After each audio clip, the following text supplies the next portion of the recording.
Distinguished delegates, welcome back from lunch. This afternoon, we open with item 4 on progress in implementing the current program of work, together with item 6 on development on a new program of work and the institutional arrangements on Article 8J and other provisions of the Convention related to indigenous peoples and local communities. It is also my ambition to complete the first reading of Agenda Item 5 on Acknowledgement Management by 6 p.m. today. I hope you will support me with this task. I would like to request that parties to combine their views on Agenda Item 4 and 6 and to make a single intervention. I give the floor to Secretariat to introduce the document. Secretariat, you have the floor. Thank you, Mr. Chair. On item 4 regarding progress in the implementation of the priority task of the multi-year program of work on Article 8J and related provisions of the Convention on Biological Diversity, the Conference of the Parties decided in Decision 1510 to keep under review the program of work as needed and to reprioritize elements and tasks in order to ensure a program of work that is supportive of a human rights-based approach and coherent with the priorities of the framework. The Conference of the Parties requests parties and other governments to report on the implementation of the current program of work and, once adopted, of a new program of work on Article 8J and other provisions of the conventions related to indigenous people and local communities, as well as on the application of the various voluntary guidelines and standards developed under the aegis of the working group and adopted by the Conference of the Party as appropriate in order to determine the progress made. The working group has therefore before it, for its consideration, an interim progress report, which is contained in CBD-WG8-12-3, prepared by the Secretariat on the basis of the information received covering progress made by parties towards IG Target 8, progress in mainstreaming Article 8J and related provision across the areas of the work of the Convention, and the participation of indigenous people and local communities in the work of the Convention. As this is an interim progress report, an updated progress report will be prepared for the subsidiary body on implementation to be considered at its 4th meeting. This agenda item does not contain a draft recommendation at this time. To ensure coherence in draft decisions on progress, a draft decision will be prepared for the consideration of the subsidiary body on implementation. On item 6, which is the development of a new program of work on Article 8J and other provisions of the Convention related to indigenous people and local community, aligned with the GBF, with the full and effective participation of indigenous people and local communities, and to continue the working group with the intention to decide at its 16th meeting on institutional arrangements and future model operandi for Article 8J and related provision of the Convention related to indigenous people and local communities. To assist the working group in this task, and as requested in paragraph 7 of Decision 1510, the Acting Executive Secretary has convened a meeting of the ad hoc technical expert group on a new program of work and institutional arrangements on Article 8J and other provision of the Convention related to indigenous people and local community, which took place in Manaus, Brazil, from the 11th to the 13th of July, 2023. The expert group elaborated possible element, tasks, and actors for a new program of work on the basis of Annexes 1 and 2 of the same decision, as well as the results of a peer review referred to in Recommendation 11/2 of the working group, and again ensuring alignment with the Global Biodiversity Framework.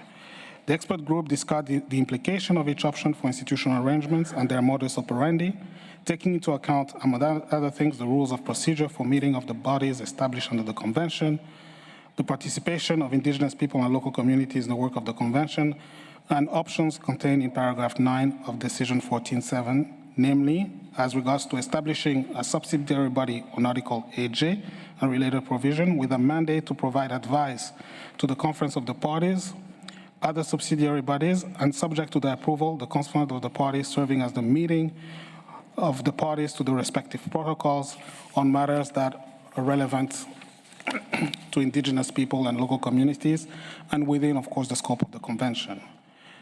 Continuing the working group with a revised mandate within the framework, applying the enhanced participation mechanism used by the working group for the participation of representatives of indigenous people and local community as appropriate when addressing matters of direct relevance to these groups in the subsidiary body in order to ensure their effective participation and fully integrate them into the work of the convention. As provided in paragraph 10 of Decision 1510, the working group has before it the report of the expert group from its meeting of July 2023 to assist in its deliberation, which is made available as an information document CBD/AAJ ATEC 2023/1/3. The working group is expected to review this information and make recommendations focusing on elements and tasks of the new program of work, as well as institutional arrangements ensuring alignment with the Global Biodiversity Framework.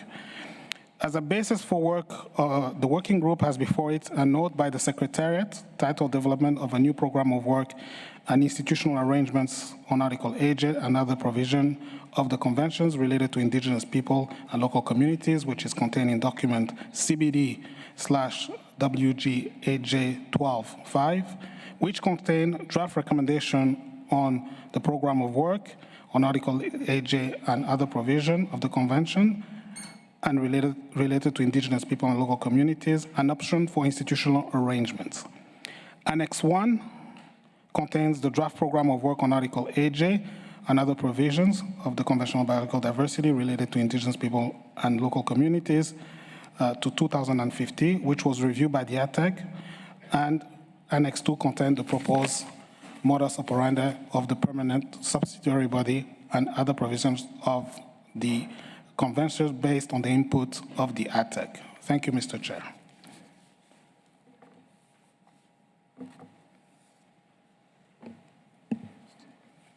Thank you, Secretary.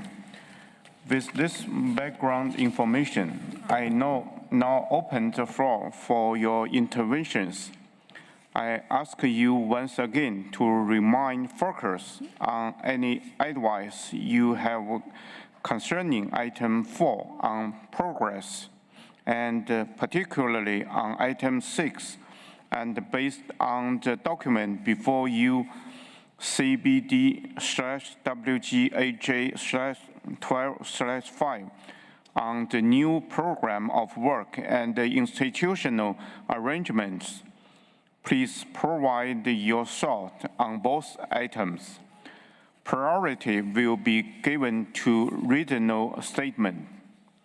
I remind you that the progress report, as usual practice, does not contain any recommendation, and that this document will be further considered at SBI 4 in the broader context of progress on the Global Biodiversity Framework and in light of the analysis of additional information received.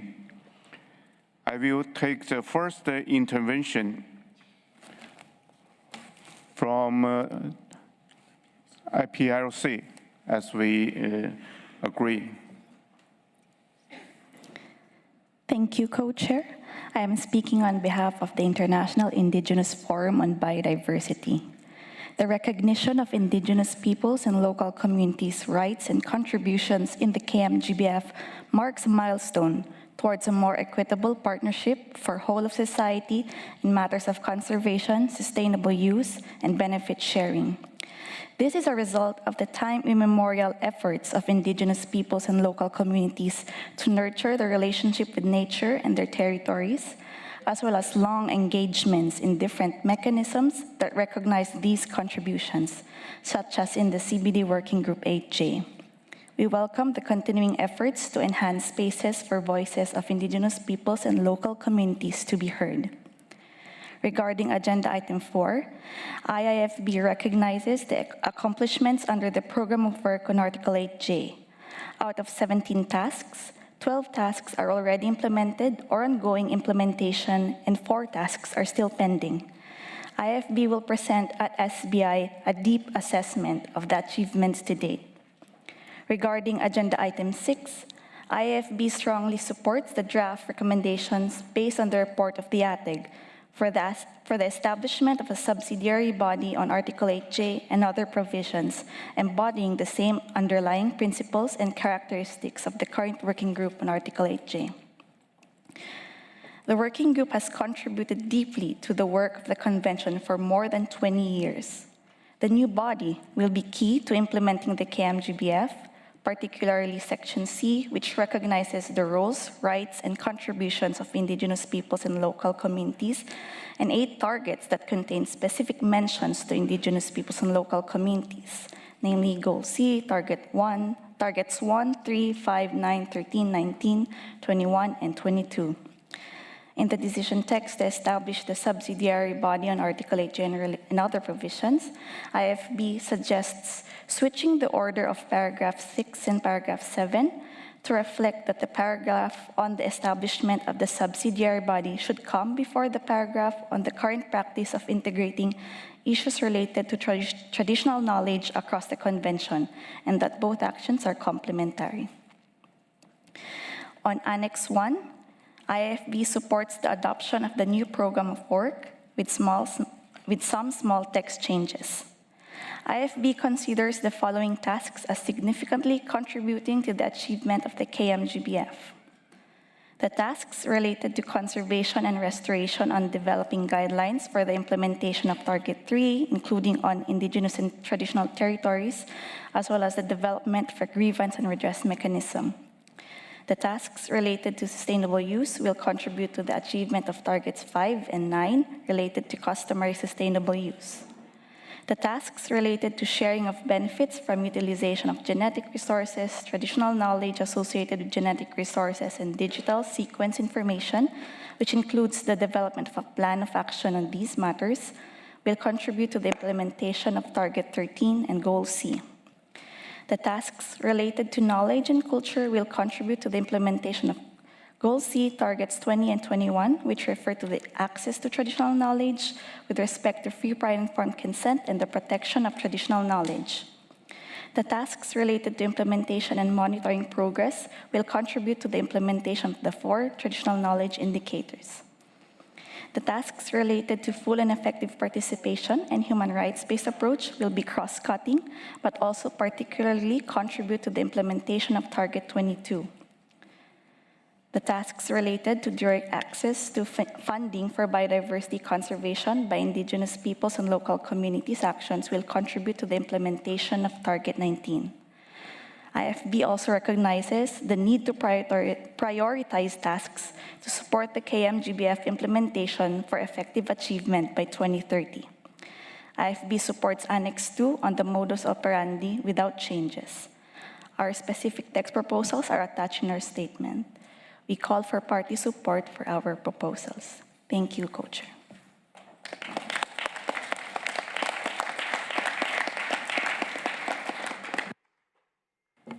Thank you, IPLC. Now I give the floor to the first party, Democratic Republic of Congo. For each party, you will have only 3 minutes. So, how to... Merci, Monsieur le Président. Thank you very much, Chairman, for giving me the floor. In my opinion, there may have been a misunderstanding in this regard because it appeared to me that the matter addressed here was only Agenda Item 2, and that had to do with organizational matters.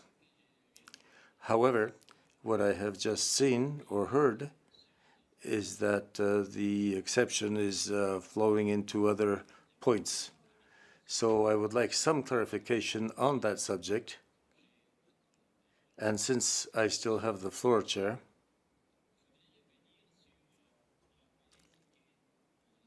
I would like to remind us all of what our ancestors had said. Our ancestors said that a dog has 4 legs but sticks to one single path. And in my opinion, it will be very difficult for us to work simultaneously on 2 paths. There is one point, item 4, which has to do with the progress achieved in the fulfilling of our work program, whereas item 6 addresses the new work program as well as the institutional arrangements pertaining thereto. And addressing these 2 points as if they were one will not be efficient, and neither will it allow us to put on the table different point of views in a manner that may be useful or of interest. So I think that we might invest a little more time, but I suggest that we work item by item. I don't think that they should be addressed concomitantly, because one of them addresses the past, basically, whereas the other one addresses new work. I think the central point of this meeting is item 6, which has to do with our new work program, along with new institutional arrangements or agreements. And this, of course, requires that we analyze the various different options on the table so that we can then draw whatever conclusions are relevant. So that said, Chairman, I would suggest that we work item by item in order to move slowly but surely forward. I think that we have ample time to analyze these 2 documents. Thank you very much.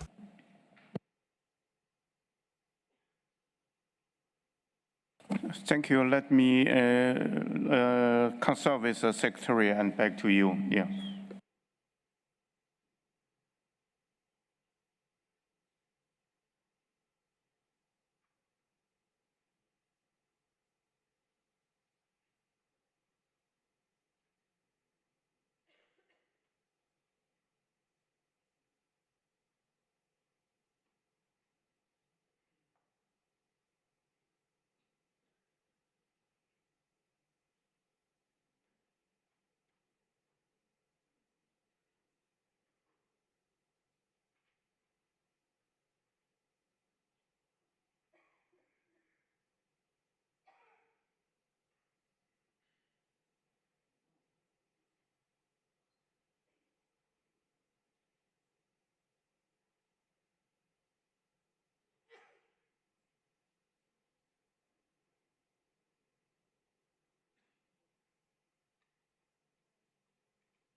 So, thank you, Democratic Republic of Congo, for your intervention. I think we already conducted item 2 in the morning. That time, since the majority of the party, they want to have a speed time to come into the item 6. So it's agreed that in the morning we combine both together because it's quite linked together. I think both items can be discussed together, not separate, and it's already adopted in the morning. I hope it will be helpful to you.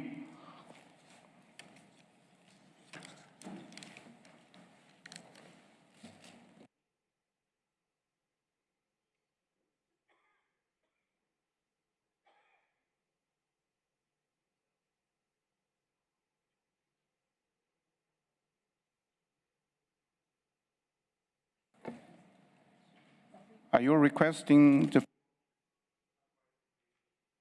Otherwise, we continue with the next speaker.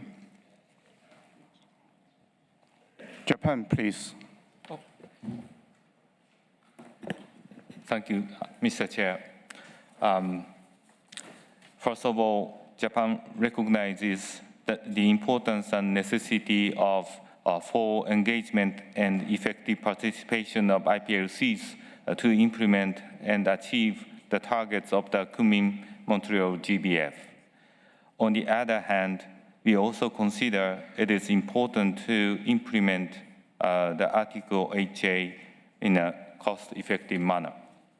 Therefore, Japan would like to propose to add subject to the availability of resources as needed to future recommendations. This is our statement for item 4. And I'd like to continue to our statement related to item 6. Japan would like to take this opportunity to thank the ARTEC members for their hard work and dedication. We have specific comments on both the draft elements of the new program of work and institutional arrangements on Article 8J and other provisions of the convention related to IPLCs contained in document CBD-WG8j-12/5. We understand and would like to take note that the ARTEC report concluded that the associated information, including traditional knowledge associated with genetic resources, is not digital sequence information as stated in CBD-DSI ARTEC 2020/1/7, Annex 1, Paragraph 9. Regarding Element 3 of the draft program of work, sharing of benefits from the utilization of genetic resources, traditional knowledge associated with genetic resources and digital sequence information, the benefit sharing mechanism for DSI is still under consideration based on the decision 15/9. In this context, Japan would like to suggest that any recommendations related to DSI should be decided after the benefit sharing mechanism for DSI is agreed. Furthermore, Japan would like to request the Secretariat to provide further clarifications on the scope of the traditional knowledge associated with digital sequence information to have constructive discussions on this subject. Although Japan understands the importance of the full and effective participation of IPLCs, we are concerned about the additional resources may be required for the establishment of the subsidiary body on Article 8J. Although we would like to have clarifications on the divisions of roles among the existing subsidiary bodies with the new proposed subsidiary body on Article 8J to avoid any confusions, including the duplications among their scope of work. In terms of utilizing existing resources effectively, Japan would like to suggest reorganizing the existing institutions as needed while reviewing their roles and other relevant functions of the existing bodies if parties agree on the establishment of a new subsidiary body. Lastly, Japan considers that it is necessary to give further careful consideration before making any recommendations for establishment of the permanent subsidiary body on Article 8J. In this context, we recognize the needs for further information and clarifications on the proposed institutional arrangements to have constructive discussions, including expected frequency of meetings, timing, length, any cost implications, and an additional resource even if the overall cost requirement stays the same as stated in the document CBD-WG8j-12/5. Thank you very much.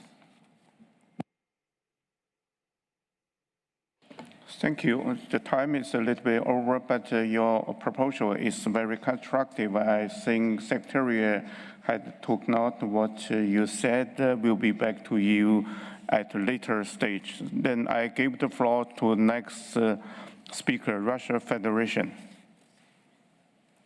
Спасибо. Thank you very much, distinguished chairperson. You have asked us in just 3 minutes to address 2 different agenda items. I would hope that we would at least have 6 minutes. I mean, we'll try. We'll at least look at item 6. So we support all those who believe that the issues of Article 8J is part and parcel of the convention and one of the main issues which needs to be addressed in all areas of the convention, and for that reason must be integrated to the maximum amount in the existing structures of the convention. We would note the major work that has been done as part of the working group on Article 8J and the related provisions, and the working group has really done a lot to prepare excellent documents which can be continued and used by countries, and they're applicable rather to all parts of the framework convention. We therefore support a new program of work on this issue, continuing in this area.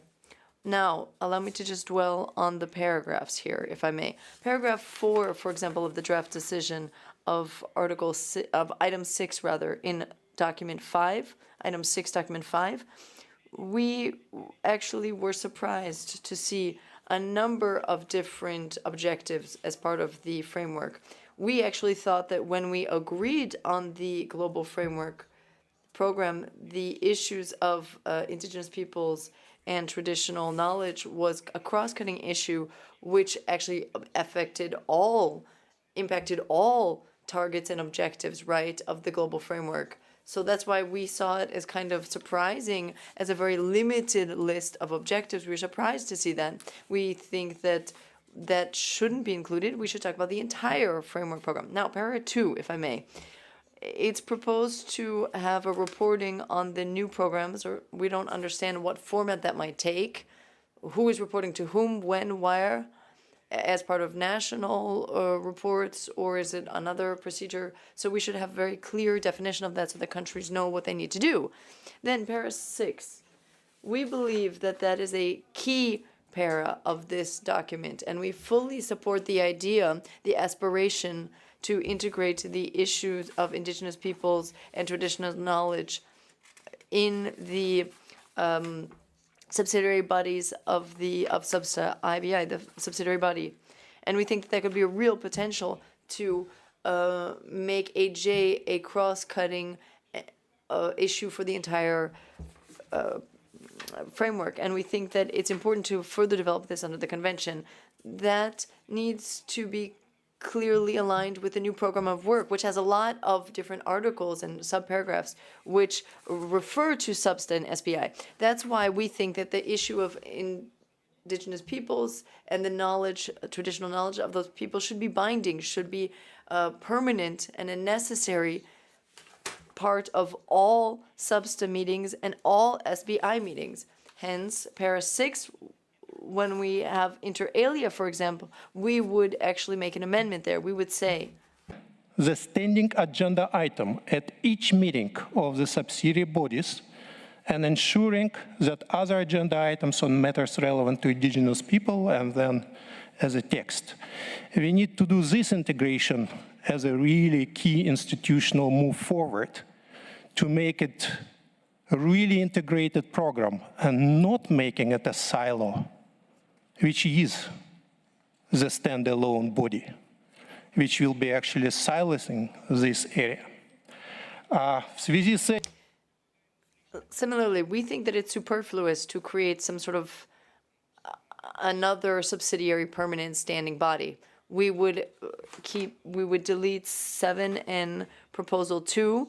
We rather need to strengthen paragraph 6 and include all necessary measures to integrate AJ in the existing subsidiary bodies, not create a new one, existing, and ensure full real-time participation of Indigenous peoples in the work of Substan SBI when they're considering the existing and continuing agenda items which impact them, for example, 8J. We will, of course, send our comments in written form as well. Thank you very much, Chair, for the time.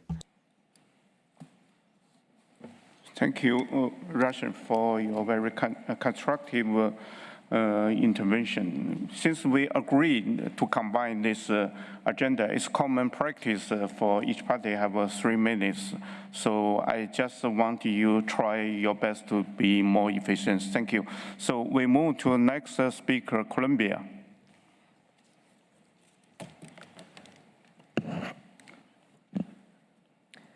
Thank you, Mr. President. This statement is made on behalf of the Latin American and the Caribbean countries, GRULAC. We would like to thank the Secretariat of the Convention on Biological Diversity and the Government of Switzerland for organization of this meeting and the documents for this session. Concerning item 6, GRULAC expressed support of the ad hoc open-ended intersessional working group on Article 8J and related provisions of the Convention, and its 12th meeting, and advance the fulfillment of the objectives entrusted by the COP15 about the new program of work and the possible institutional arrangements and future modus operandi for Article 8J and other provisions of the Convention, especially taking into consideration. First, we consider it essential to strengthen the full and effective participation of Indigenous peoples and local communities, in particular Indigenous women and girls, in decision-making related to biodiversity conservation and sustainable use, as well as implementation at all scenarios established by the Convention on Biological Diversity, especially for the Kunming-Montreal Global Biodiversity Framework, including the different working groups and other expert groups related to the implementation and action-oriented, in line with relevant international obligations, including the Escazú Agreement, the Regional Agreement on Access to Information, Public Participation, and Justice in Environmental Matters in Latin America and the Caribbean.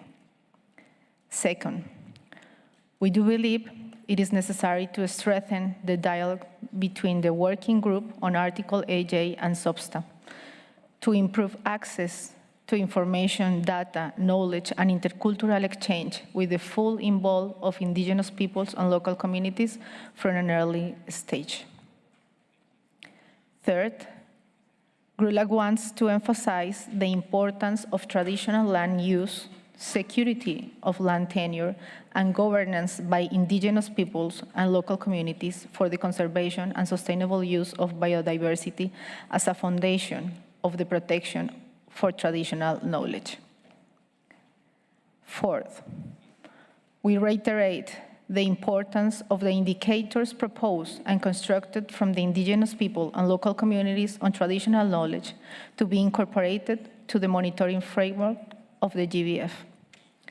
GRULAC believes in a strong and collaborative partnerships in the implementation of the GBF and encourages Indigenous people and local communities to develop indicators that are relevant for them, considering the importance of being integrated into official information systems and contributing to country reports on the progress of the goals and targets of the Global Biodiversity Framework. Fifth, GRULAC wants, in line with Goal D and Target 19 of the GBF, to reiterate the need to secure the means of implementation, especially mobilizing and substantially increase of financial resources, facilitating access to funding for biodiversity conservation by Indigenous people and local communities, especially Indigenous women and young people. Also considering the contribution of collective actions and exploring innovative financial mechanisms. Finally, Mr. Chair, we want to recall that the Global Biodiversity Framework Fund was ratified and launched at the 7th Assembly of the Global Environment Facility last August in Vancouver, and that, as a result of a proposal by the Latin American and Caribbean region, the GEF Assembly also adopted the target of allocation 20% of the resources from the GBF Fund for actions in indigenous territories as a recognition of the indispensable role of indigenous people and local communities on the conservation and sustainable use of biodiversity. We believe this has been a major step forward, and we urge all parties, and in particular donor countries, to make all necessary efforts to ensure this goal is achieved. Thank you, Mr. President. 谢谢哥伦比亚。我也想提醒大家， Thank you very much, Colombia. 也是通常的惯例。下一个发言是欧盟区，欧盟。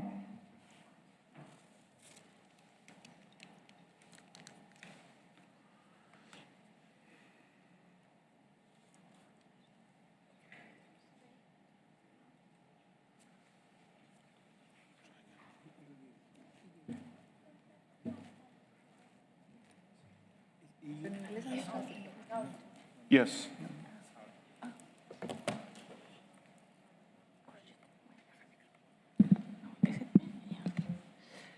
Muchas gracias, señor copresidente.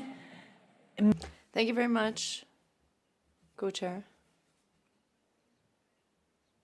My statement is going to be a regional statement on behalf of the European Union and its 27 member states.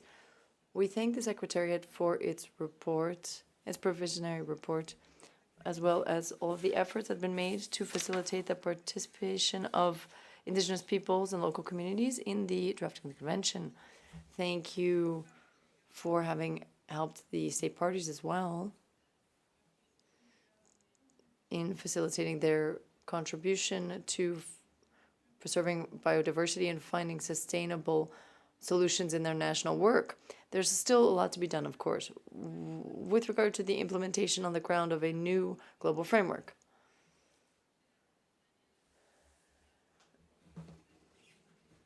It will be necessary to make sure that there's full, inclusive, effective participation, which is sensitive to gender issues of indigenous peoples and local communities.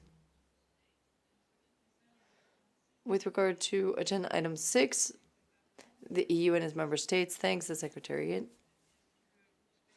the special group of experts on 8J, as well as numerous indigenous peoples and local communities for their work and for their contributions to the development of a new program of work and legislative availability with regard to 8G and also availability on other issues linked with indigenous peoples and local communities. Generally speaking, we support the draft recommendation and its annex, as we find in document 12/5, 12/5, corrects the interpreter.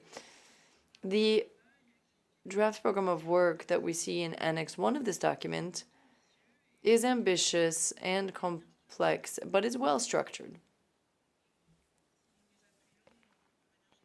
We do generally support its general principles and objectives and the activities it proposes. However, we do have some questions that we think still need to be clarified. Given that the deadline for the new program of work goes up to 2050, we should now reflect on what timeline we have up to 2030 so that we make sure that we have coherence with the global framework. Also, we need to identify the most urgent priorities for the next few years to come. As part of this prioritization exercise, it would make sense to rationalize the number of, that is to say, minimize the number of tasks to be done in order to come up with new guiding principles on the basis of the actual resources available. The working group and technical experts have redoubled their efforts to help define what are the actors who are responsible for the implementation of each task. However, there's still a lot to do for the tasks where no actor or stakeholder was identified. These actions need to be aligned to the global framework. We therefore would propose including in the program of work the importance of climate policies and NB subs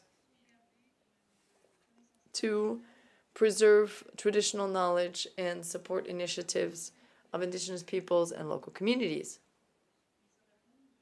It would make sense to mention in a clearer way the exact role of indigenous peoples and local communities, aligning them with certain objectives from the global framework.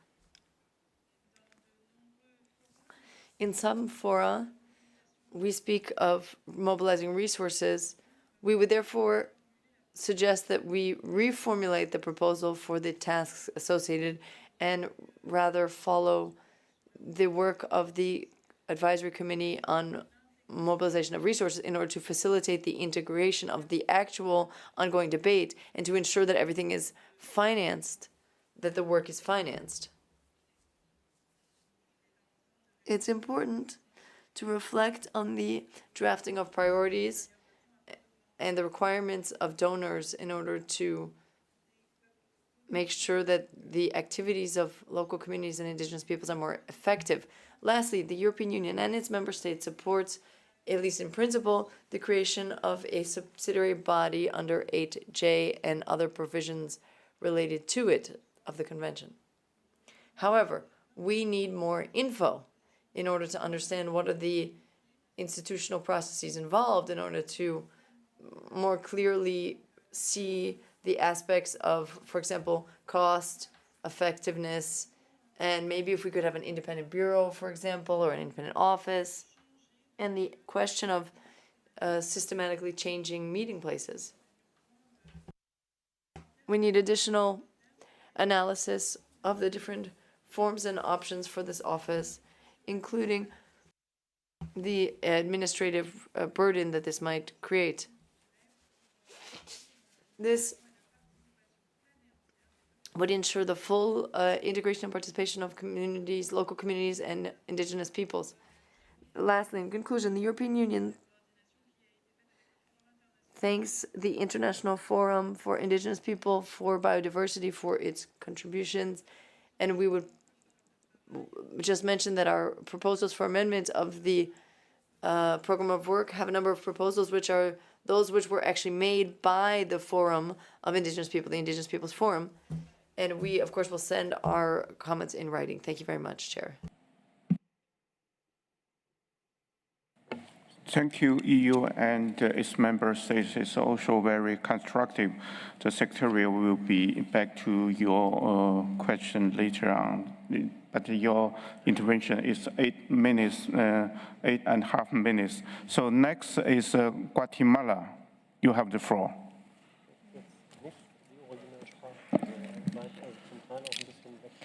Gracias, señor presidente. Thank you very much, Chair.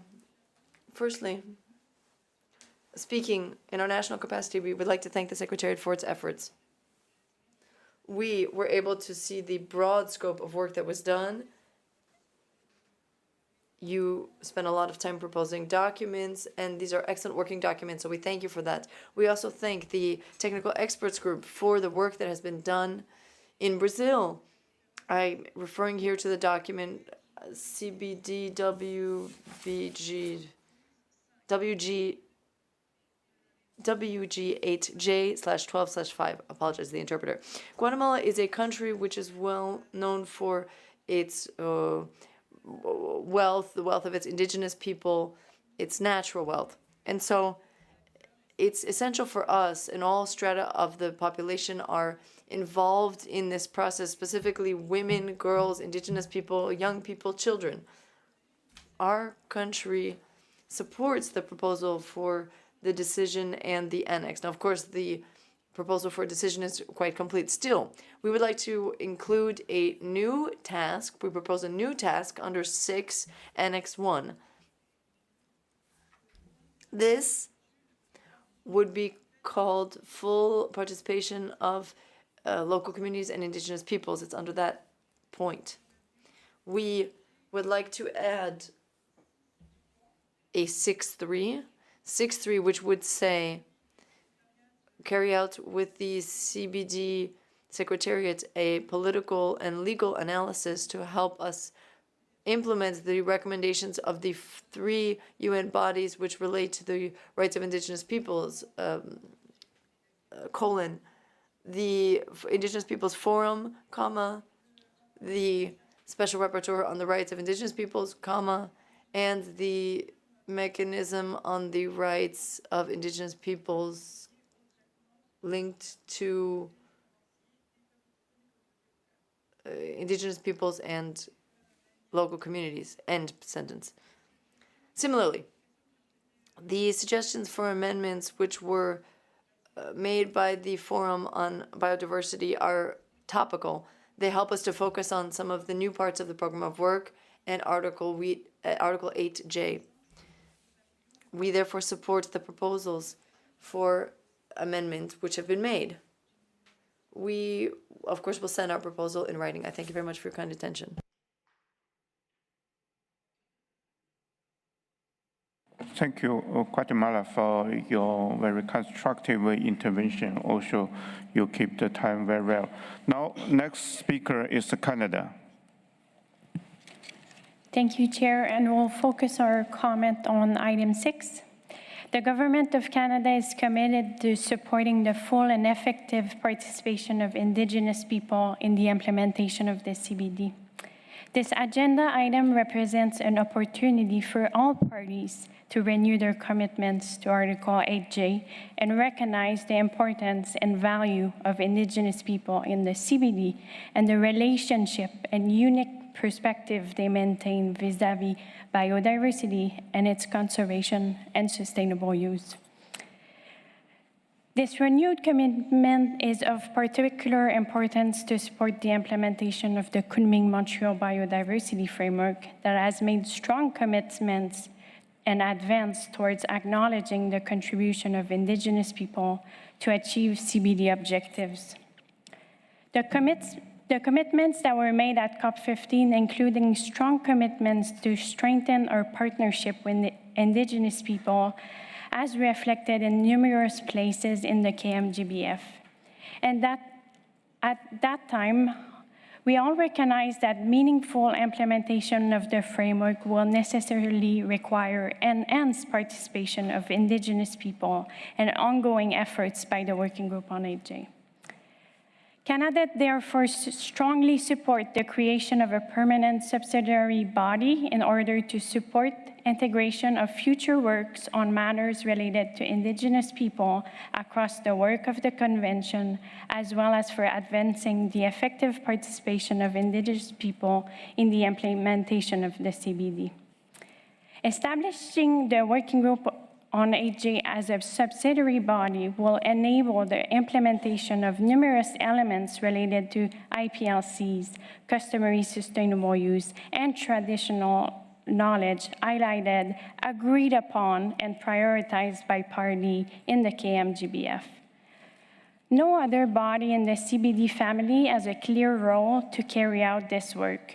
Parties have become accustomed to the work of the Working Group on 8J and see that it fills an important gap. Establishing the subsidiary body with a focus on a program of work aligned with the KMGBF should allow the other bodies of the Convention to focus on their specific task and allow the subsidiary body on the Working Group on 8J to focus on providing its unique perspective in the work of the Convention. We look forward to working with others to ensure that the recommended decision to COP on this matter addresses concern and ensure a strong and effective subsidiary body on 8J. In regards to the proposed new program of work, Canada supports a program of work that is focused and directly aligned with the level of ambition, timelines, and priorities set out in the KMGBF. We look forward to working with others to focus and streamline the the proposed new program of work to address elements that are the most directly related to the implementation of the KMGBF, avoiding duplication of tasks and efforts, and limiting its tasks to 2023-2030 timeline. We have some proposed changes to the decision and the annexes to ensure its this alignment, and we'll share these suggestions in writing to the Secretariat. Thank you. Thank you, Canada, also for your very concrete advice. Now I give the floor to Australia.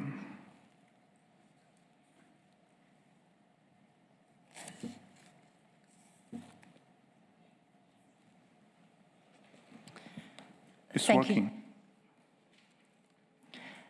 Thank you, Chair.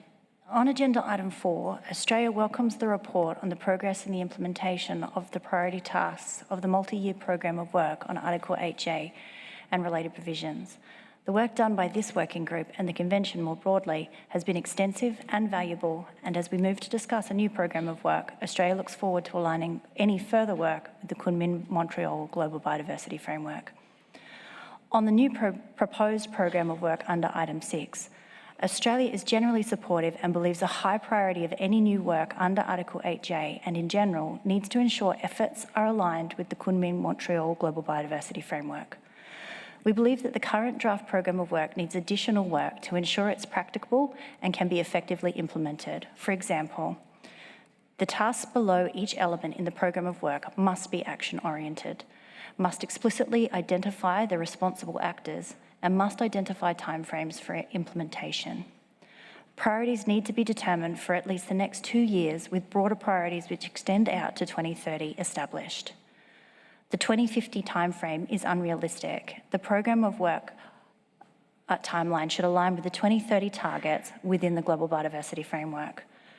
Many elements and actions within the program of work could benefit from assistance of other United Nations agencies and programs, taking into account the relevant mandates, of course. It must be ensured that the language used throughout is consistent with the adopted Article 8J glossary and that the actions are within the mandate and scope of the working group and the articles of the Convention. We would also seek to keep any reference to digital sequence information in brackets so as to not preempt discussions on this topic next week and throughout the intersessional period. On the institutional arrangements for this working group, Australia recognises the essential role of Indigenous peoples and local communities in the conservation and sustainable use of biological diversity. Their traditional knowledge, innovations and practices are integral to the work that we do in this forum and in the implementation of the Global Biodiversity Framework and national biodiversity strategies and action plans. As such, Australia supports the establishment of a subsidiary body on Article 8J and related provisions. We believe establishing the subsidiary body further opportunities to respect, preserve and maintain the knowledge, innovations and practices of Indigenous peoples and local communities. We would therefore like to propose that the subsidiary body operates under the same co-chairing arrangements as the working group. This includes that the co-chair representing the Indigenous peoples and local communities is elected by the International Indigenous Forum for Biodiversity as the caucus representing the interests of Indigenous peoples and local communities. Australia further believes it is necessary that the subsidiary body is able to convene ad hoc expert working groups to provide evidence-based and culturally sensitive advice. We would therefore like to propose the addition of a paragraph mirroring provisions under the other subsidiary bodies of the Convention, allowing for the establishment of such technical groups. We will submit our proposed amendments on the proposed program of work to the Secretariat. Thank you, Chair. Thank you, Australia, for your concrete proposal. Next speaker is the Democratic Republic of Congo. You have the floor.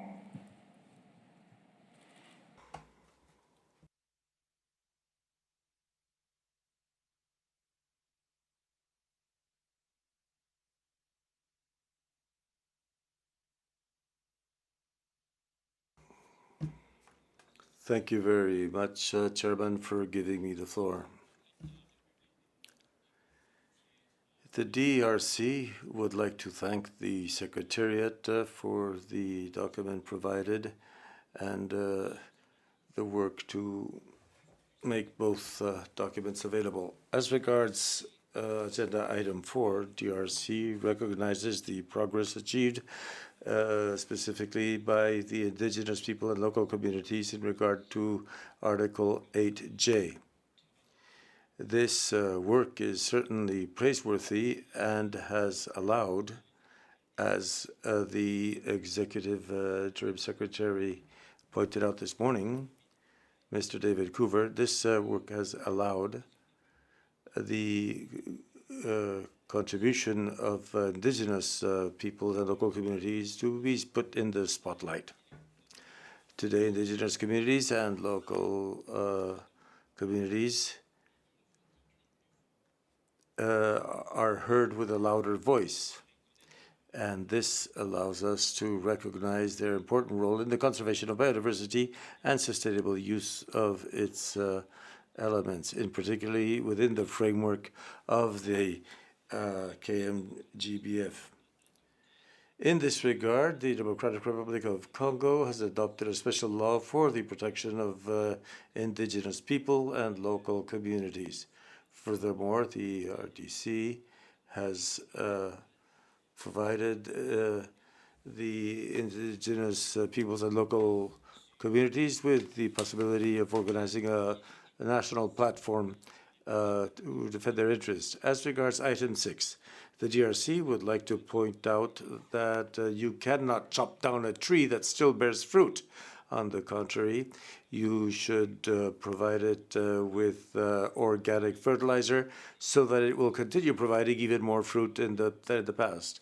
According to present rules, the thematic groups are organized around a subject and they are dissolved once the theme has been put aside.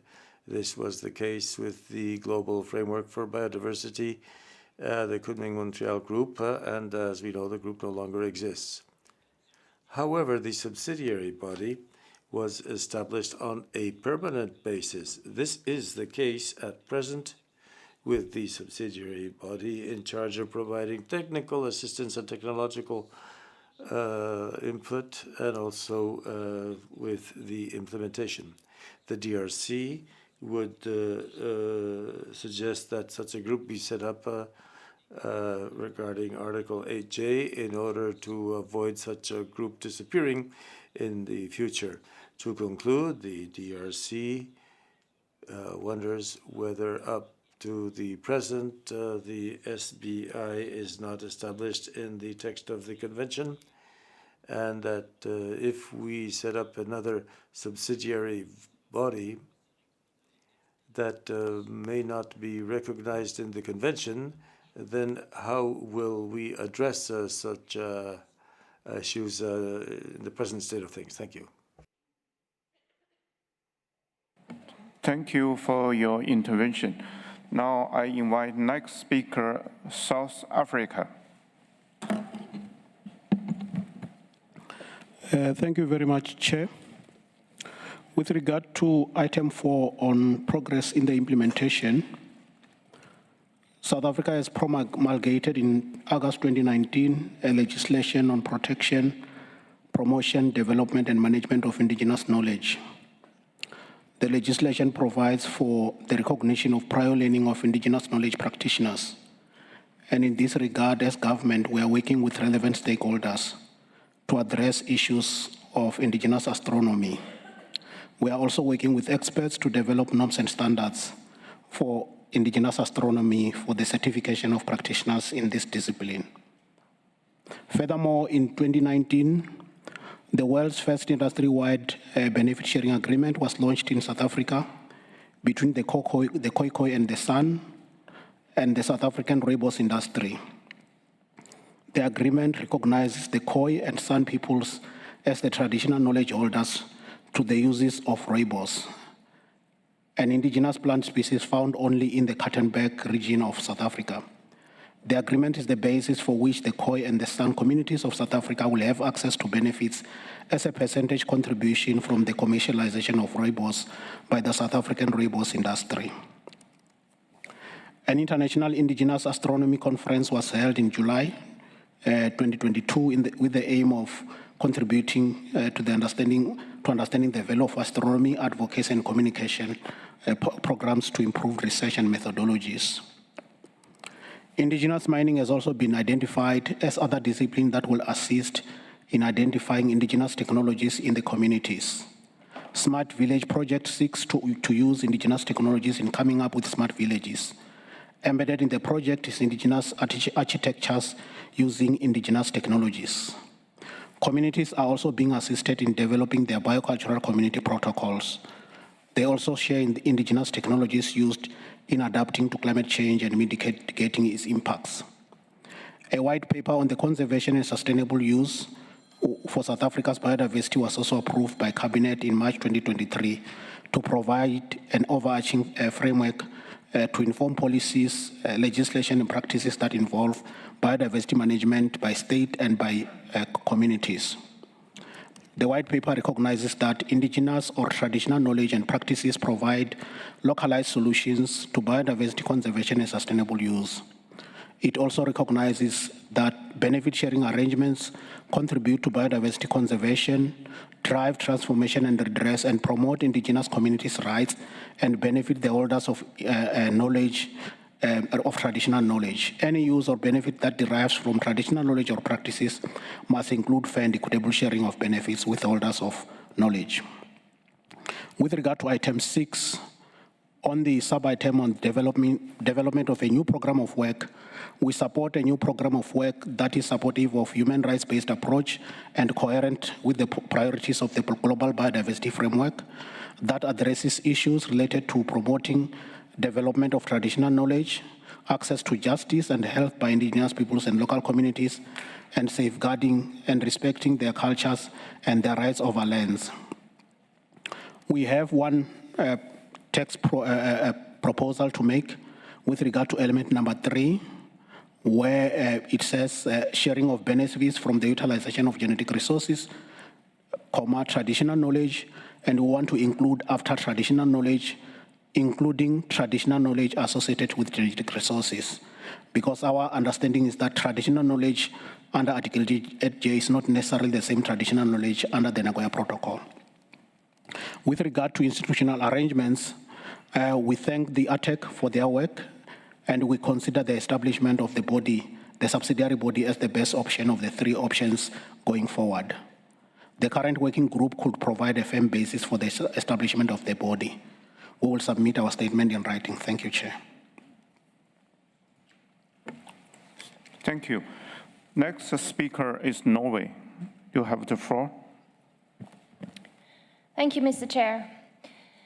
Norway remains committed to supporting effective participation of indigenous peoples and local communities in the implementation of the CBD. The IPBES Global Assessment makes it clear that nature is under increasing pressure. Nature is, however, declining less rapidly in the territories managed by indigenous peoples and local communities embodying traditional lifestyles. The assessment underlines the importance of strengthening the rights and roles of indigenous peoples and local communities to continue managing these lands, as well as the knowledge of how to manage it. The Kunming Montreal GBF responds to the global assessment and identifies the contributions and rights of indigenous peoples and local communities as a cross-cutting consideration in the implementation of the framework. Both the work program and the institutional arrangements for Article 8J should reflect this enhanced recognition. Norway supports establishing a permanent subsidiary body on Article 8J and related provisions. We agree with the expert group that the new institutional arrangements should preferably enhance participation mechanisms developed under the Working Group 8J, and that the full and effective participation of IPLCs in the implementation of the Convention and the GBF is paramount. However, we need to work through the details to make sure that a new permanent body will be able to deliver on the tasks at hand, and that we can agree on this at COP16. Key elements that need further work are participation, including the issue of oversight and bureau structure, organization of work, including a clear understanding on how it will operate and expected outcomes, and budget implications. We also underline that establishing a permanent body does not mean that these issues are removed from the agenda of other subsidiary bodies. On the contrary, we need to acknowledge that this is a cross-cutting issue relevant for all work under the Convention. We welcome the overall direction in the suggested work program and that it acknowledges the relevance for the work under all bodies of the Convention, including its protocols. We will suggest some text amendments to ensure that the work program does not solely refer to 2050 as the endpoint of the work program. We support the ideas expressed from the EU on this matter and the linkages to the 2030 action targets of the GBF. We also agree with Japan and Australia that the work program should await the further development of the multilateral DSI mechanism and the fund. We would be okay with a placeholder in the work program under paragraph 3, sharing of benefits. Under the heading Elements, para 1.2, regarding the establishment of grievance and redress mechanisms in support of the application of human rights approach in the implementation of the framework, we wonder what CBD decision is the basis for this. We think these ideas need further discussions. We also wonder if others see merit in identifying some core elements in the work program where the new institutional body of HJ should have the lead. We support the suggestions from Australia to make the work program more action-oriented in this regard. Thank you, Mr. Chair. Thank you. Now I give the floor to next speaker, Mosico.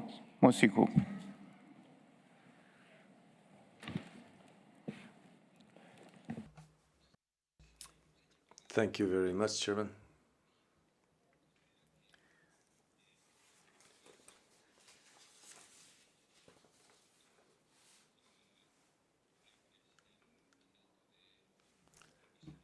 Chairman, as regards the mandate for us to review the work program, and in keeping with this mandate, Mexico would like to support the resolution whereby a subsidiary body would be established.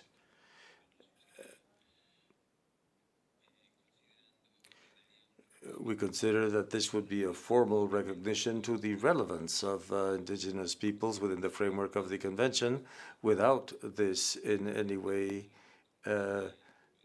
being of a temporary nature, which is the case of a working group, which always needs to have its mandate renewed. The permanent body can develop mechanisms that will enable the full and effective participation of indigenous peoples, both in a face-to-face and in a virtual manner or in a hybrid manner, which would allow us to address the considerable gaps that exist now due to differing conditions in our various countries. As a permanent body, it would also have better channels to emit recommendations and opinions to the Conference of the Parties, and also to other bodies or even to other conventions that address biodiversity matters and traditional knowledge. We consider, Chair, that such a mechanism could have the following characteristics: 2 co-chairs,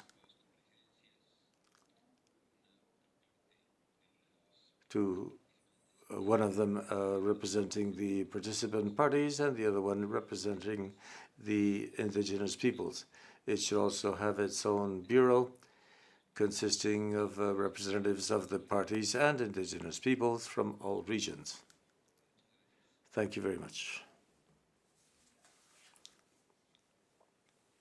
Thank you, Mosico. Now I give the floor to Brazil.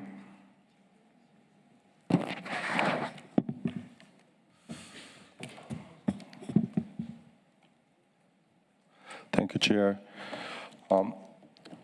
We understand that the draft program of work as outlined in Annex 1 of document 12/5 provides a good basis for further discussions during this working group. As a crossing-cutting concern, we strongly believe that the new program of work should recognize and address the underrepresentation of indigenous peoples and local communities from developing countries in the work of the Convention. Bearing this in mind, we appreciate the balanced approach towards the three objectives of the Convention that has been proposed under the draft program. With regards to the conservation restoration section, we would highlight the need to strengthen the participation of IPLCs in spatial planning and environmental impact assessment process to enable their meaningful contribution to decision-making. We further believe additional emphasis is needed on identifying good practices to secure land tenure as an indispensable requirement to unlock the role of IPLCs in the conservation and restoration of biodiversity. Regarding the sustainable use section, we would welcome additional elements on the benefits of biodiversity-based activities, services, and products from IPLCs, which are an indispensable tool to enhance biodiversity and support their sustainable livelihoods. Further support the comprehensive section on benefit sharing. With respect to section 4 on knowledge and culture, we would suggest revising action 4.3 to avoid confusion on interlinkages between traditional knowledge and science-based processes under the Convention. All those relevant actions will depend on the provision of adequate means of implementation. In this regard, we would recall the historic decision, as mentioned by the Grulich statement, made by the GEF Council in Brasilia to strive to allocate 20% of the GBF fund resources to actions in indigenous territories. Regarding the section on direct access, Brazil is overall supportive of exploring modalities to promote direct access. We understand that those modalities should be implemented in a manner consistent with and through existing national policies, programs, and systems, as well as with CBD provisions and the GBF targets, in order to ensure coherence across different levels of governments and actors. We are also of the view that this section should be reframed to address funding in general, as this would allow for adequate consideration of innovative financial mechanisms, such as payment for ecosystem services. Brazil fully supports the implementation of human rights-based approaches and the strengthening of existing multilateral human rights instruments. We would therefore recommend revising actions 1.2 and 7.2, which we believe overlap with the mandates of other UN bodies for human rights and fall outside the mandate of the Convention. Finally, concerning the institutional arrangements as outlined in Annex 2, Brazil welcomes the discussions on the establishment of subsidiary body on Article 8J. At the same time, it would flag the need to maintain coherence and consistency with the mandates of SUBSTA and SBI to avoid duplication of efforts and ensure the continuity of existing work streams under the Convention.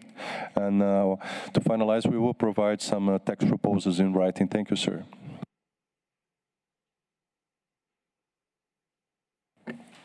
Thank you. Next speaker is China.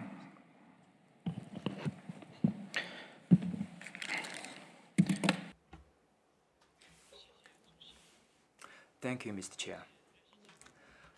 We thank the Swiss government for its generous logistics support for convening this meeting. We thank the Secretariat for its hard work, which has provided us with a good working basis for a full discussion of the new program of work and institutional arrangements for Working Group 8J.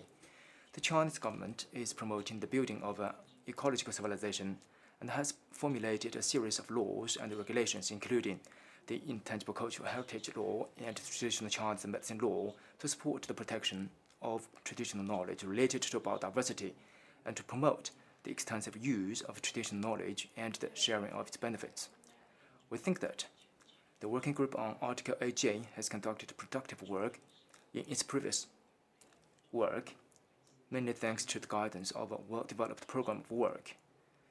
Now that this Working Group has completed all the elements of its program of work, and that we also have a brand new global biodiversity framework, the KMGBF. We therefore need a new program of work to keep it, and therefore we need to have a detailed program of work, and we support to support setting of the implementation of Article 8J and related provisions and the Convention and the KMGBF as the target of the new program of work, pointing the direction for the full implementation of the GBF and Article 8J. Thank you. Thank you, Chair. Our comments pertain to Agenda Item 6. We would like to thank the Ad Hoc Technical Expert Group for their consideration of the draft work program and future institutional arrangements of the Article 8J Working Group. New Zealand supports the intent of the new work program as well as the overall direction, which recognises the important contribution of the traditional knowledge, innovations and practices of Indigenous peoples and local communities in halting and reversing global biodiversity loss. We agree that the work program needs to be closely aligned with the GBF, and we support the added specificity and links to the relevant goals and targets. In that regard, we would like to align ourselves with the comments made by Australia and echoed by Norway, including in relation to the references to digital sequencing information, as well as ensuring the tasks are action-oriented. In relation to the establishment of a permanent subsidiary body, New Zealand is supportive. The establishment of a permanent subsidiary body would be transformative, symbolic, and a significant step forward. We note that the mechanisms of the subsidiary body should aim to ensure, at a minimum, the same level of participation and engagement of Indigenous peoples and local communities. We further note that clarity and certainty is needed about the options available for the participation of Indigenous and peoples and local communities in the permanent subsidiary body. We look forward to considering the text proposals that have been made by parties. Thank you, Chair.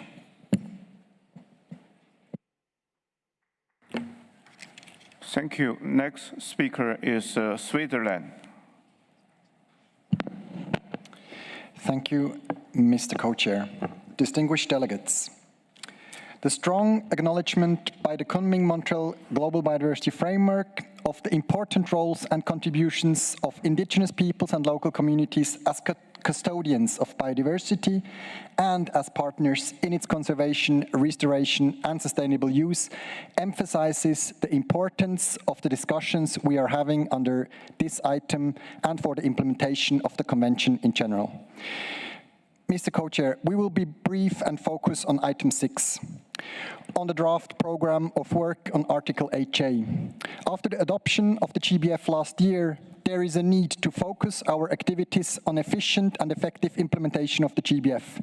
And for this, we should align our efforts under the CBD and under the other biodiversity-related conventions with the goals and targets of the KM-GBF. Therefore, and similar to Canada, Australia and others, we support the aim of aligning the program of work on Article 8J with the GBF.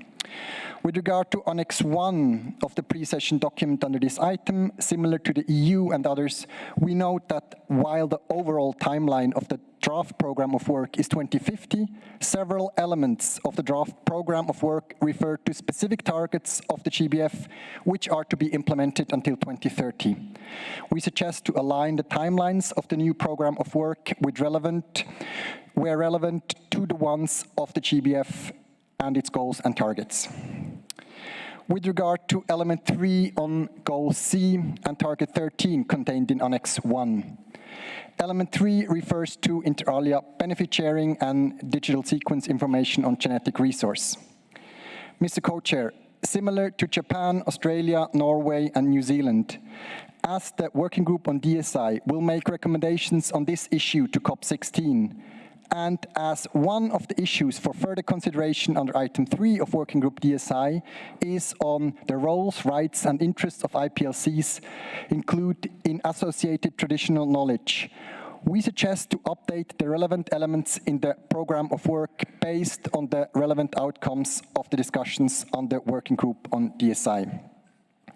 Finally, Mr. Co-Chair, on options for institutional arrangements, Switzerland supports the EU, Norway and others who emphasize the need for more information on the concrete implications of the potential creation of a new permanent subsidiary body on Article 8J before making a final decision at COP16. I thank you.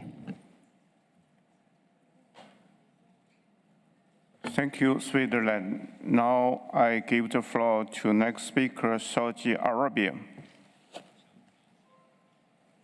شكرا سيد الرئيس. Thank Chairman.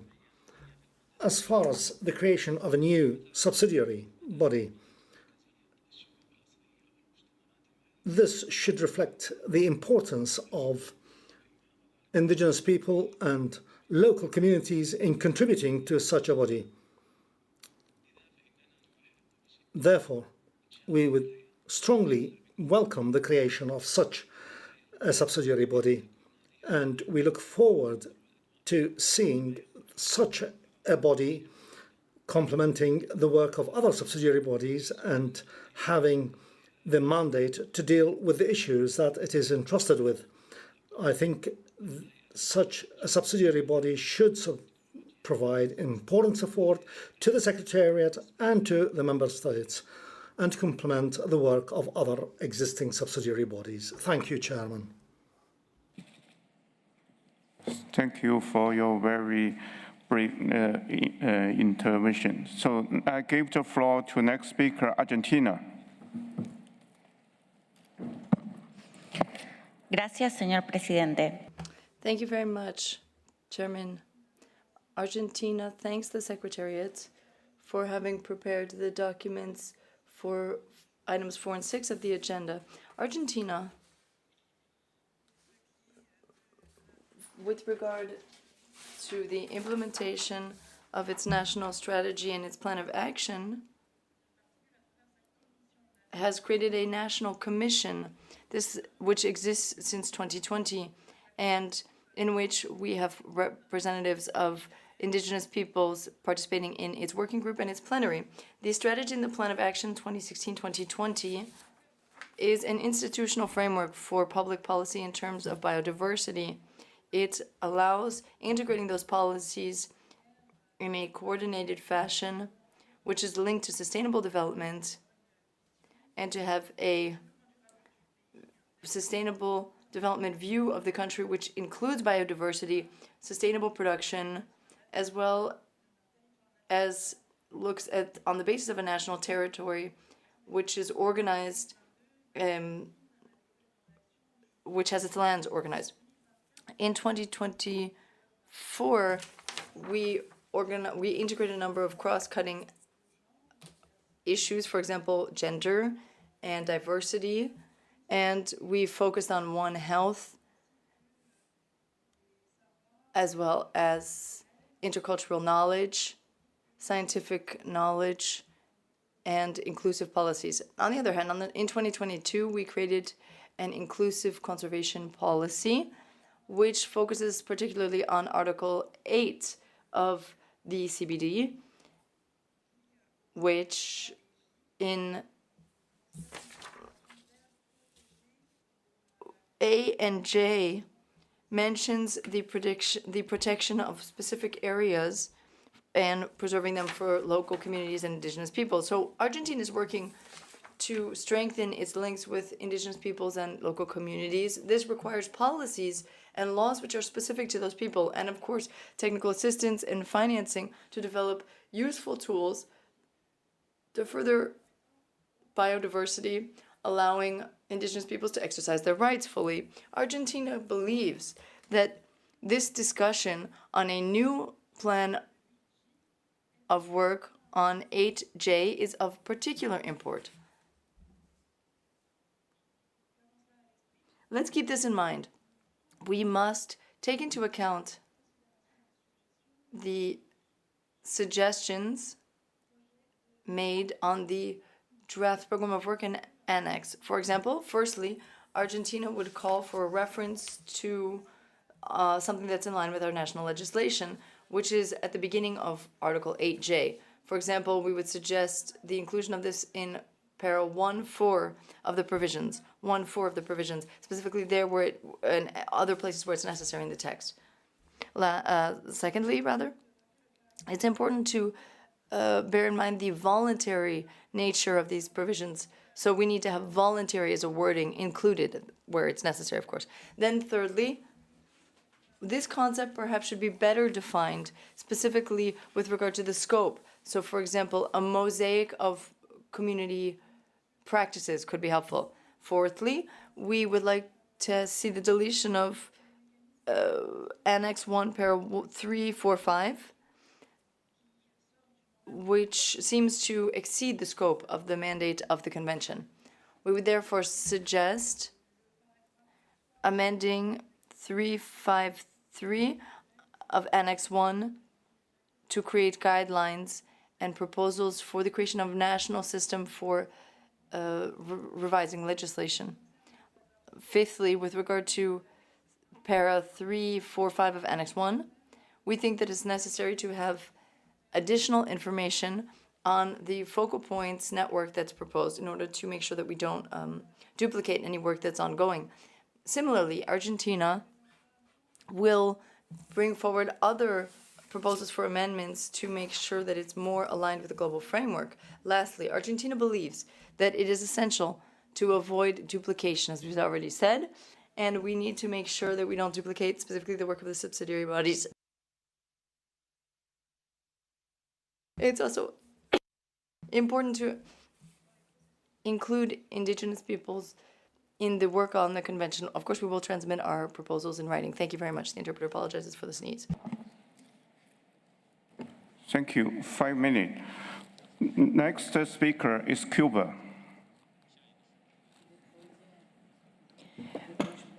Muchas gracias, señor presidente. Como es la primera. Thank you very much, Chairman. As this is the first time we're taking the floor, we would like to take our opportunity to join our voice to the thanks that have been uttered to the Secretariat for their efforts, and for thanks to the government of Switzerland as well for organizing the meeting. The first point that I'd like to dwell on, if I may, is linked with GRULAC's intervention, which shed light on essential points to be addressed as part of our deliberation. We would also like to draw attention of participants to A4, para A4 of the document before us. This document, which is of excellent quality, identifies gaps and objectives of the program which we have just finished.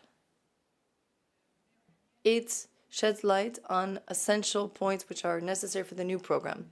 We very closely looked at what is being done. There's work that is being started, some work we've already completed. We need to make sure that there's follow-up. Similarly, we also want to draw attention of participants to the fact that domestically in our country,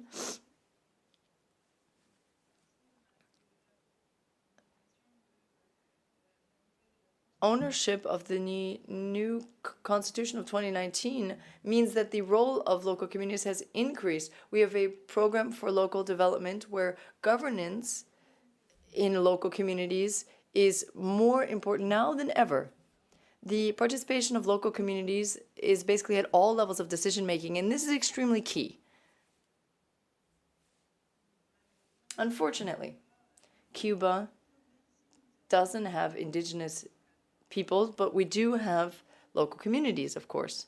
In our program of work, we are going to use those governance tools. For example, a framework for the framework program, we're going to evaluate the use of natural resources. This framework will allow the implementation of our national strategy, which is part of our national plan for biodiversity. This national plan applies to all public policy, and that includes the environmental policy of the country, with an integration aspect as well, and one for development. It's important to take into account financing and technical capacity. We would now like to turn to another point. 4 and 6, for example, of our program must try to implement action measures. We should make sure that our new program is actually targeted on the implementation of elements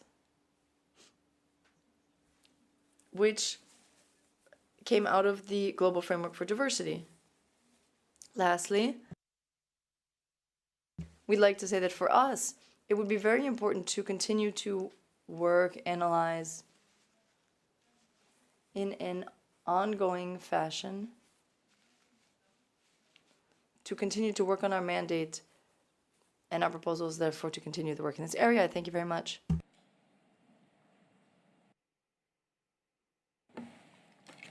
Thank you. Next speaker is Uganda. I would like to remind you, so IUCN will be the last speaker, then we will close the list. Uganda, please. Thank you, Chair. Uganda would like to welcome and support the program of work on Article 8J and other provisions as contained in Annex 1 of CBD/WG8j/12/5. As noted in the general principles, the full and effective participation of indigenous peoples and local communities should be ensured from the local to the global level in all stages of the identification, implementation, and monitoring of the elements of the program of work. Uganda also supports the full and effective participation of indigenous peoples and local communities in decision-making related to biodiversity conservation and implementation of the Kunming-Montreal Global Biodiversity Framework. We would, however, like to propose that the word indigenous be removed from subpara number 2 under general principles in Annex 1 to leave the statement to read as the full and effective participation of indigenous peoples and local communities, in particular women, girls, and young people, should be ensured from the local to the global level in all stages of the identification, implementation, and monitoring of the elements of the program of work. Similarly, we would like to propose that the word indigenous be removed from paragraph number 6 of full and effective participation of indigenous peoples and local communities to read, to enable the full and effective participation of indigenous peoples and local communities, in particular women and girls, in decision-making related to biodiversity conservation and the implementation of the Kunming-Montreal Global Biodiversity Framework. We believe that this change makes more clarity and ensures inclusivity of women, girls, and young people from the IPLC's ipso facto, in line with the language of the Convention and the KMGBF. Thank you, Chair.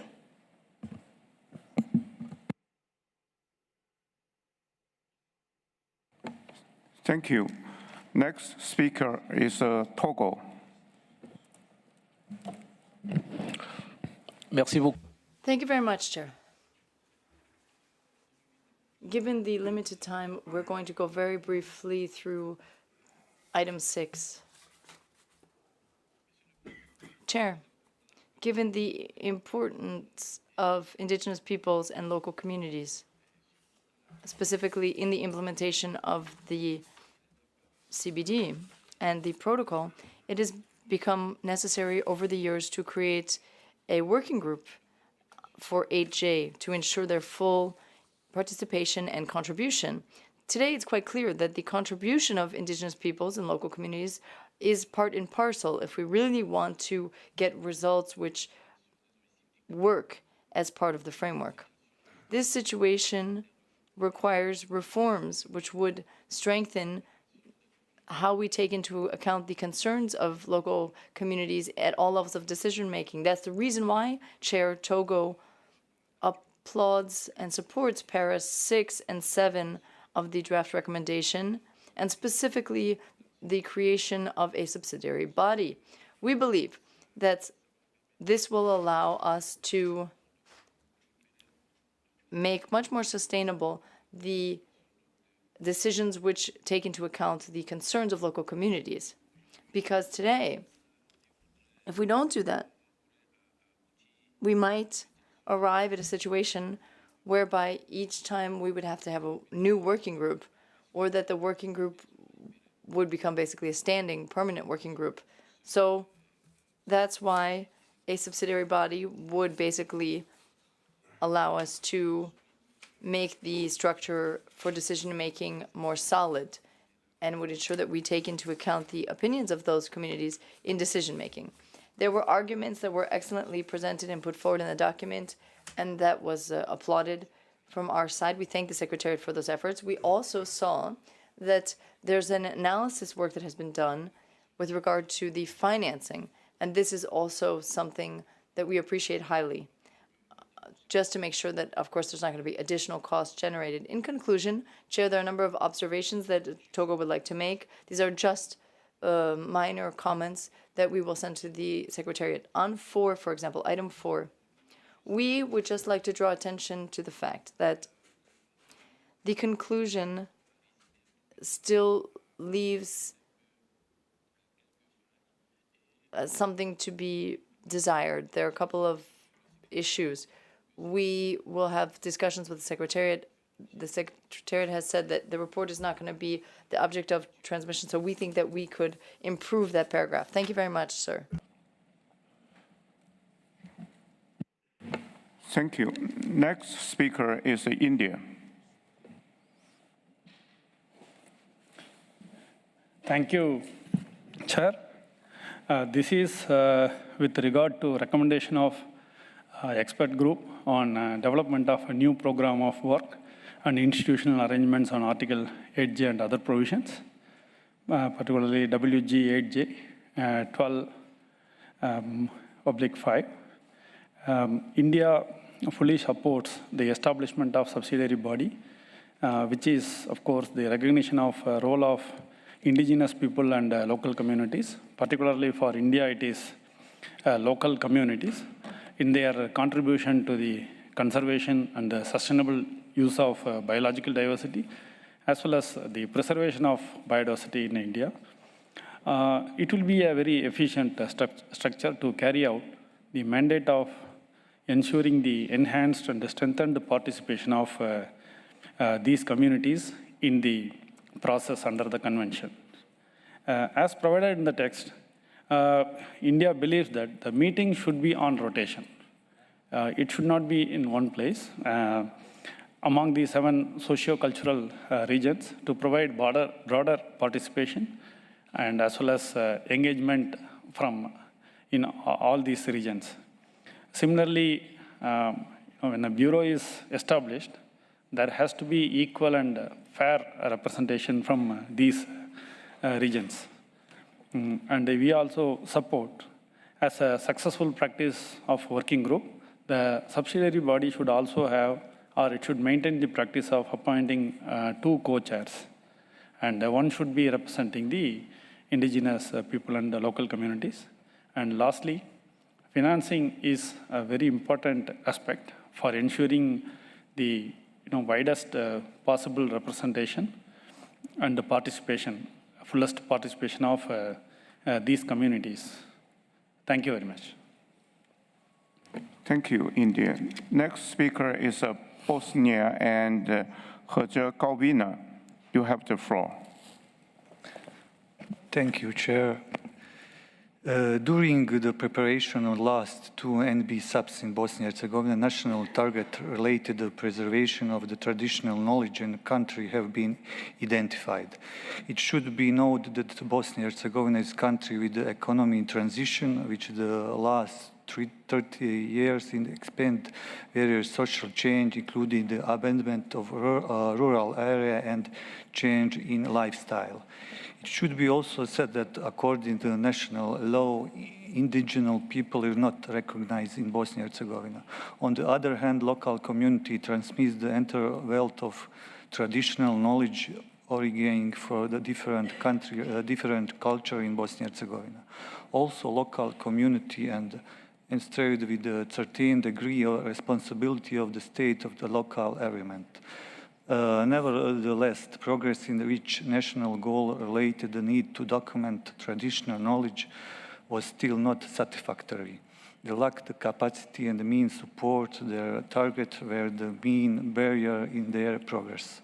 However, during the past few years, with the kind support of initiative of German government and under the leadership of UNEP, we had the opportunity to conduct the national ecosystem assessment in Bosnia and Herzegovina. Of course, this process would be incomplete without the assessment of the state of traditional knowledge, and there including the assessment of state, which we did with the kind support of UNESCO on the space of BNet. On that occasion, we provide the document both the wealth and diversity, but also the conduct laws and traditional knowledge in Bosnia and Herzegovina.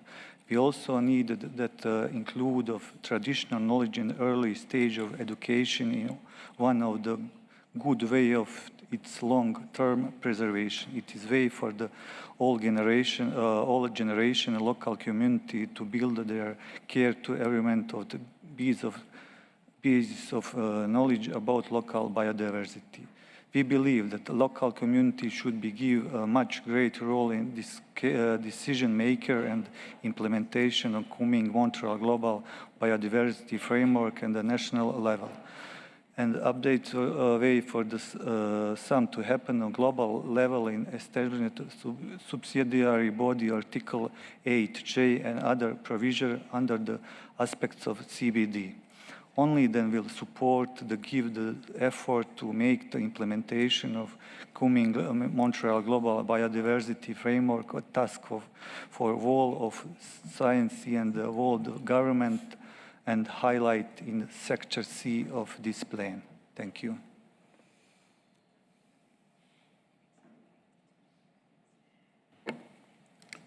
Thank you. The last party speaker is Indonesia. You have the floor. Thank you, Mr. Chair, for giving Indonesia the floor. Our comments would be on Agenda 6. We have 3 comments at this stage. First, we fully support the idea that the new programs of works related to IPLC should be in line with the relevant targets under the Kunming GBF.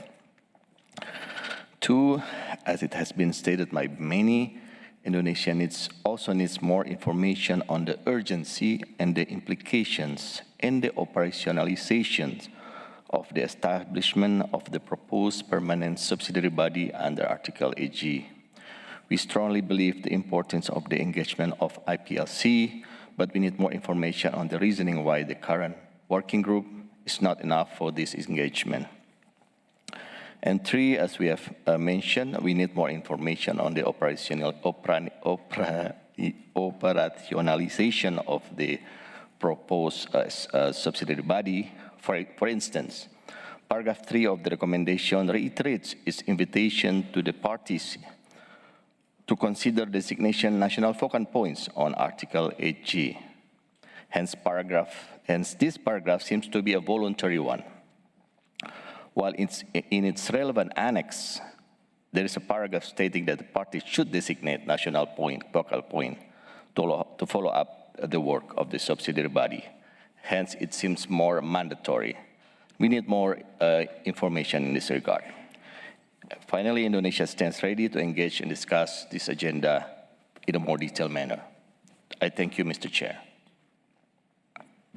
Thank you. Next speaker is IUCN, but I would like to extend to another 3 stakeholders, youth, women, UNPF, II, because you request the floor for 3 times and you requested since the beginning. So NGO, would you please wait another round, not today? Thank you.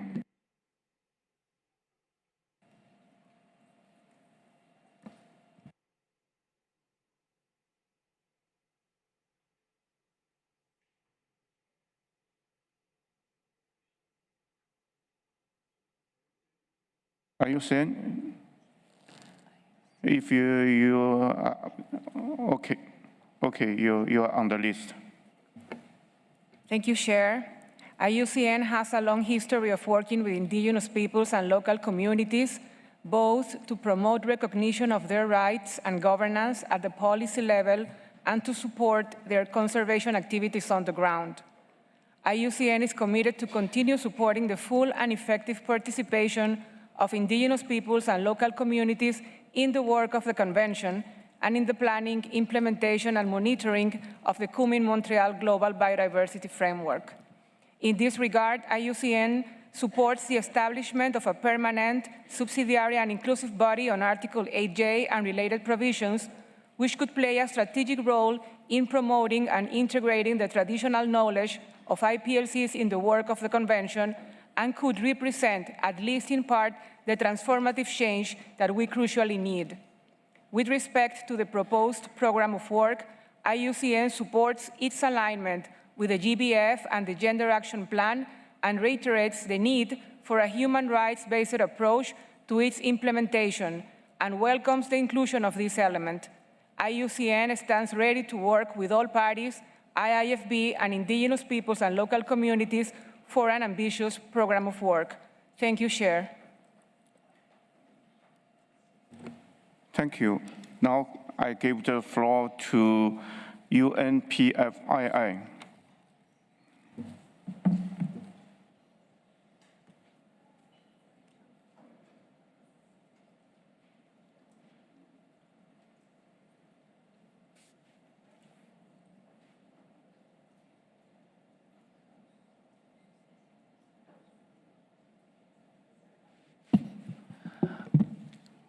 Muchas gracias. Okay. Thank you very much, Chairman. I'm speaking on behalf of the Permanent United Nations Forum on Indigenous Matters. First of all, I'd like to state our thanks to the Secretariat for the extensive work it has done, as well as for the achievements already obtained. I'd also like to thank you, Chair, for allowing us to back up the documents that have been presented. That said, we do have some recommendations in order to fine-tune the recommendations. First of all, I would like to recommend that the document in its entirety be coordinated with the resolution on indigenous peoples as adopted at the Third Committee during the 77th session at the UN. In that document, it states that indigenous peoples should be spelled with capital letters at the beginning of the word indigenous and peoples so that we can be consistent with progress made in other spheres. Secondly, in Roman number 7, when mention is made of full protection of the people protecting human rights, for indigenous leaders to be included and the people defending human rights to be included, as is stated in Resolution 77/203 of the General Assembly in its paragraph 28. There are other paragraphs in some of the draft documents which already make that statement. In Section 3, Sub 1, on conservation and restoration, point 1.4, the parties will promote the rights of indigenous peoples in keeping with the United Nations Declaration on the Rights of Indigenous Peoples, as well as the rights of local communities. And then the rest of the content of the paragraph would be maintained as is. On item 3.3, I would like to recognize the progress made and also request the Secretariat to give separate treatment to indigenous peoples spelling as well as local communities. I would also point out that on point 3.6, I will read it as we would like it spelled out. All stakeholders will support capacity development for indigenous peoples and local communities and other stakeholders and establish platforms for the exchange of information amongst indigenous peoples, local communities, and stakeholders, as well as for dialogue with outside parties. As regards Annex 2, Chairman, I would like to welcome the openness to the setting up of a subsidiary body and also state that the intersessional meetings should be held in the local areas of the indigenous communities. The same would apply to the election of the co-chairmanship. I would also like to insist on the need to plan properly so that the indigenous peoples communities be clearly identified and distinguished, as is recognized in the UN Declaration on the Rights of Indigenous Peoples. Thank you very much. Thank you. Now I give the floor to IPLC 15.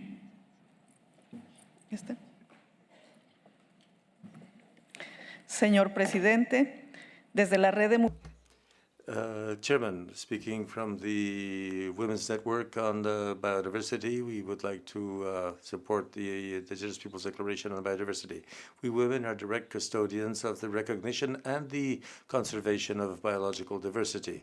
That said, however, our role and our participation are not clearly reflected in the CBD documents, because it is understood as sufficient to mention Indigenous people and women in general. For this reason, although we consider that the participation of all women is important, we would suggest that in the new work program and institutional arrangements, the reference be made to Indigenous women and girls' participation. We would also like to support the International Indigenous Forum suggestion, whereby task 3.8 would be included, relating to Indigenous women and girls and local communities. And it would state thus, 3.8, the parties should generate data and statistics on Indigenous women's and local communities' participation in the taking of decisions to access to resources and the distribution of benefits, and also improve women's participation on the basis of these guidelines. Thank you. Thank you. Next speaker is a woman. Thank you, Mr. Co-Chair. My name is Yesenia Hernandez, speaking on behalf of the CDB Women Caucus. The CDB Women Caucus supports the IFB and IWBN statements. We welcome the report presented as an item 4 of the agenda. However, we note with concern that in a few reports submitted by parties, no reference to engagement and actions of Indigenous and local women and girls was reported. Therefore, we consider to the utmost importance to address this invisibility starting in the new program of work. To do so, in the item 6, we recommend, first, in the background section, to include a new paragraph recalling critical elements of targets 22 and 23, as well as the gender plan of action related to Indigenous and local women and girls. Align the language of participation with the definition of participation in Target 22 of the Kunming-Montreal GBF that refers to the full, equitable, and inclusive, effective, gender-responsive representation and participation.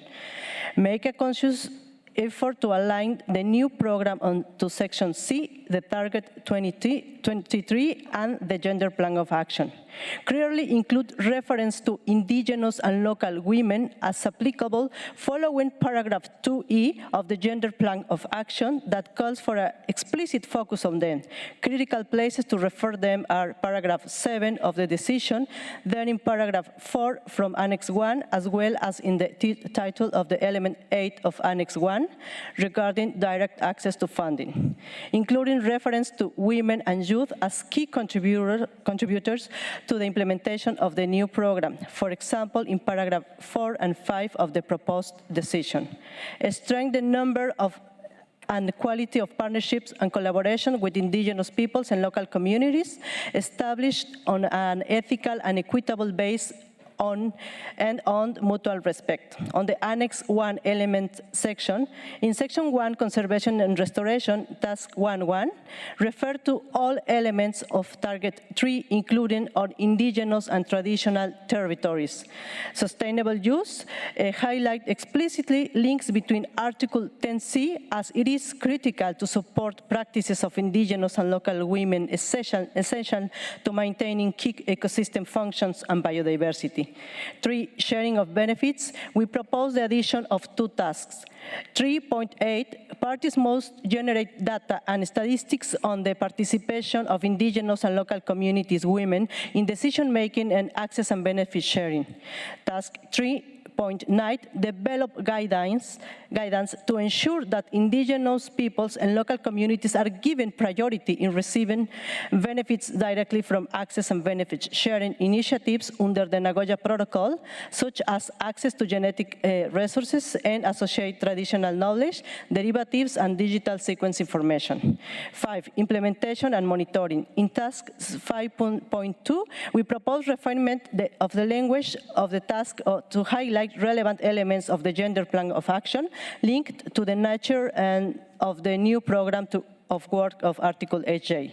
7, human rights-based approach. Ensure the application of human rights-based approach in the implementation of the new program of work, including by developing guidance and establishing specific mechanisms to, inter alia, ensure the full protection of women environmental human rights defenders from all forms of violence as per Objective 1.5 in the Gender Plan of Action.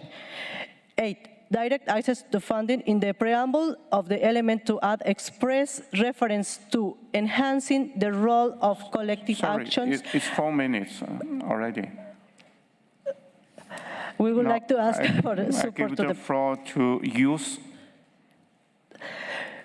Thank you, Co-Chair. We would like to ask for the support of the parties for these relevant amendments, and we send the annex with our proposals.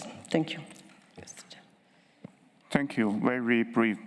The last one is the NGO. Thank you, Mr. Chair. I'm speaking on behalf of AVAS. Regarding item 6 on the draft new program of work, the proposed text still needs better alignment to the framework as mandated by the COP decision. For example, relevant elements like land tenure rights, especially for women, and free, prior, and informed consent are weak or missing. The elements of direct access to funding by indigenous peoples and local communities are welcome, but they still need they are still underdeveloped. Language regarding the participation should be full, effective, inclusive, and gender responsive representation and participation of indigenous peoples and local communities, as in Target 22 of the framework, and as mentioned by the distinguished delegate of Spain in representation of the European Union and its member states and the CBD Women Caucus. AVAS joins the distinguished delegates in having mentioned that we need priorities for the next 2 years and 2030 in the new program. Regarding the new institutional arrangement, AVAS welcomes the new subsidiary body. However, this subsidiary body should not be the only space where the full, effective, equitable, inclusive, and gender-responded representation and participation of indigenous peoples and local communities must be ensured. They should participate in all the meetings of the Conference of the Parties, of the COPMOPs, and of the existing subsidiary bodies of the CBD. Furthermore, in the first part of paragraph 6 of section 3, procedural matters, the mandate for the subsidiary body bureau should be to involve the IPLCs and not may involve the IPLCs. So in the first part of the paragraph 6 should read, the subsidiary body, etc. The bureau should involve, delete may, representatives of indigenous peoples and local communities, delete, and upon the invitation of the subsidiary body, these representatives may to serve as friends of the bureau. Finally, we would like to reiterate the fact that indigenous peoples and local communities are actors and partners in the implementation of the Kunming-Montreal Global Biodiversity Framework.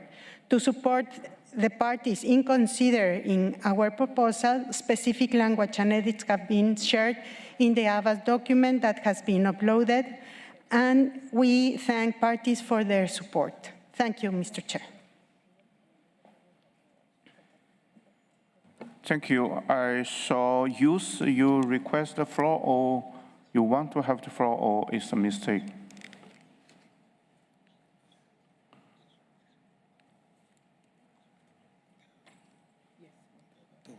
Yes, there is another one. You want to have a special Thank you, intervention? Chair. We clarified that we did not actually get the floor earlier when you called on youth. So this is the first time that we're taking the floor on this item. Thank you, Chair. I'm speaking on behalf of the Global Youth Biodiversity Network. We support the statement made by the International Indigenous Forum on Biodiversity and the CBD Women Caucus. We emphasize that a strong program of work on Article 8J and its full implementation would greatly benefit Indigenous children and youth. We also believe that a permanent subsidiary body would bring the necessary reorientation that can put the implementation of the Global Biodiversity Framework and the Convention as a whole to a transformative place that safeguards biodiversity and its stewards for present and future generations. Regarding the draft program of work, under Section 2 on General Principles, we make the following text proposal. To paragraph 7, we propose to add the words intergenerational equity after the words sustainable environment for the sentence to read, the framework contains an acknowledgement of the human right to a clean, healthy, and sustainable environment, intergenerational equity, and a commitment to ensuring access to justice and information and the full protection of environmental human rights defenders. We believe intergenerational equity is a principle that is very much relevant to recall from the Global Biodiversity Framework as a guiding principle for the program of work, in the sense of its relevance for the full and effective participation of Indigenous youth as a way to consciously account for the intergenerational implications of this task on the work program. We kindly call for party support for this proposal. Thank you, Chair. Thank you. I saw another request. Since we don't have time, we already closed the list. Sorry, we could not give you the floor. Now I have stopped a little bit to consult with the Secretariat for the next step. Thank you.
So first, I would like to request any party would like to support the intervention by our distinguished observers.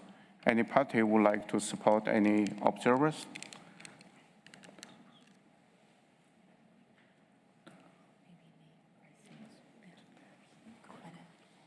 So, Democratic Republic of Congo, you have the floor.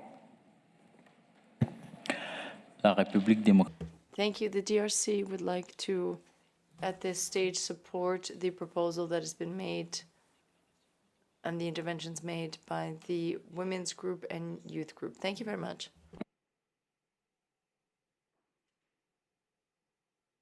Thank you. It's clear. Next is Uganda.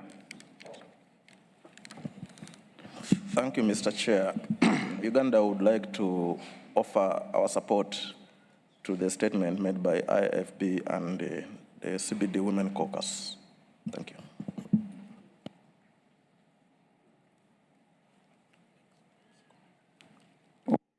Okay, noted. Next is Mexico.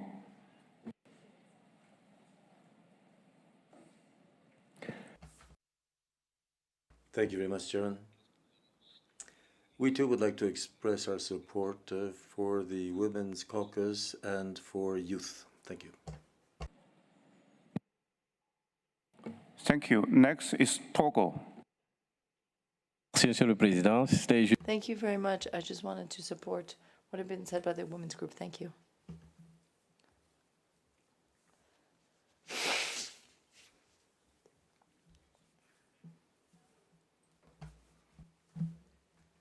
Thank you, Chairman. Colombia would like to express its support to the statements made by the Indigenous Women's Caucus supporting biodiversity in Latin America and the Caribbean, also Women's Caucus and the Youth Group. Thank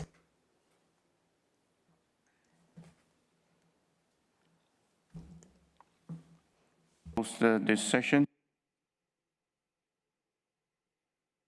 So regarding, after consultation with the Secretariat, regarding item 4 on the progress report, document CBD-WG8j-12/3 does not include a specific recommendation. Your interventions and insights are valuable information for updating the document, which in turn will be submitted to SBI 4. After considering your valuable interventions on item 6 concerning the new program of work and the institutional arrangement, I propose the establishment of a contact group dedicated to address the proposed new program of work reflected in Annex 1 of the document and also address the future institutional arrangement and its modus operandi reflected in Annex 2 of the document. The guideline would be mandate the group to work first on POW, and then on IA. The contact group will be facilitated by Ms. Matilda Wilhelm from Sweden and Ms. Lucy Mlenke, an IPLC representative who were the co-chairs of the ATHEG. It is planned that the contact group will meet Monday afternoon, 3 p.m. on 13 November, and will work from a chair's text, revised according to the written views submitted to the Secretariat. Any other interested parties, including indigenous peoples and the local communities, may join. I would like to remind you to make sure that you have uploaded in your statement to the platform. Additionally, I want to respectfully remind you, given our time restraints that were contact groups are established, it is likely they will have very limited opportunities to meet and may only be able to meet once or twice. I kindly request your understanding and cooperation as we navigate this process. I will get back to you to confirm the timing and the venue for the contact group.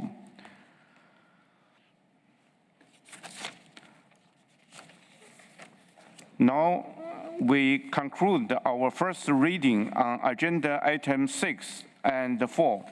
I would like to turn our focus to item 5.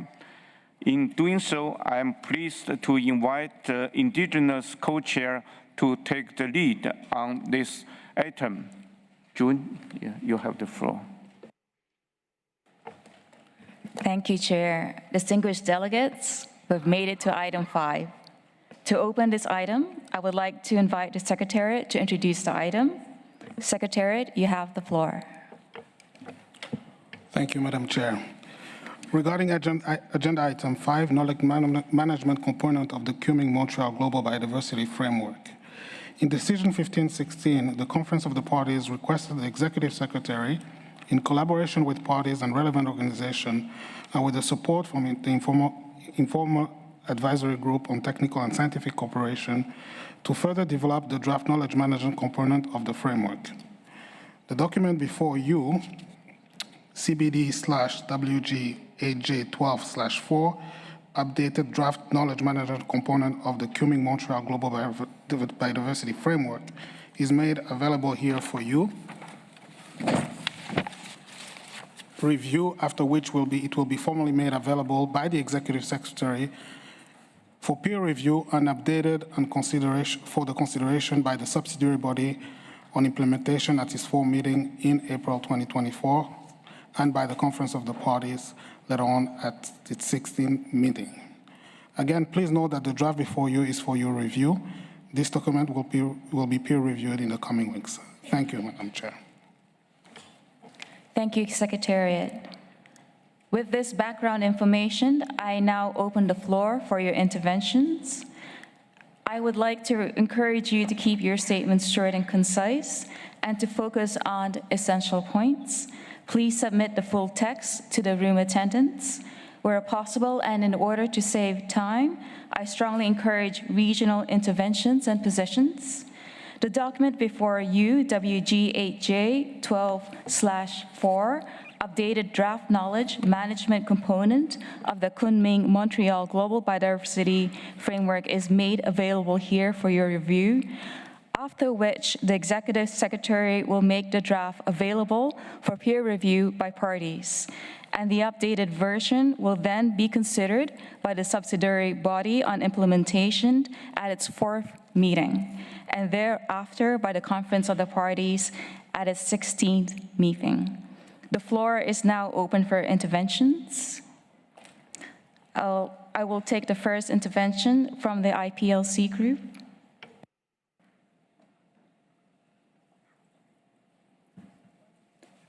Muchas gracias. Thank you very much, Madam Chair. The International Indigenous Forum takes due note of the strategy for management component of the Kunming-Montreal Global Biodiversity Network. This will lead to the implementation of SDG 21, and in particular will lead to the free and prior informed consent clause in the event of use of traditional knowledge, innovations, or technology of indigenous peoples, and also the use of local communities' knowledge.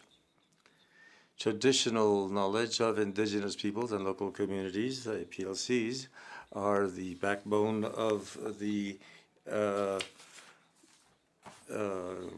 global framework due to our close relationship with biodiversity and cultural diversity, which has been recognized by international organizations.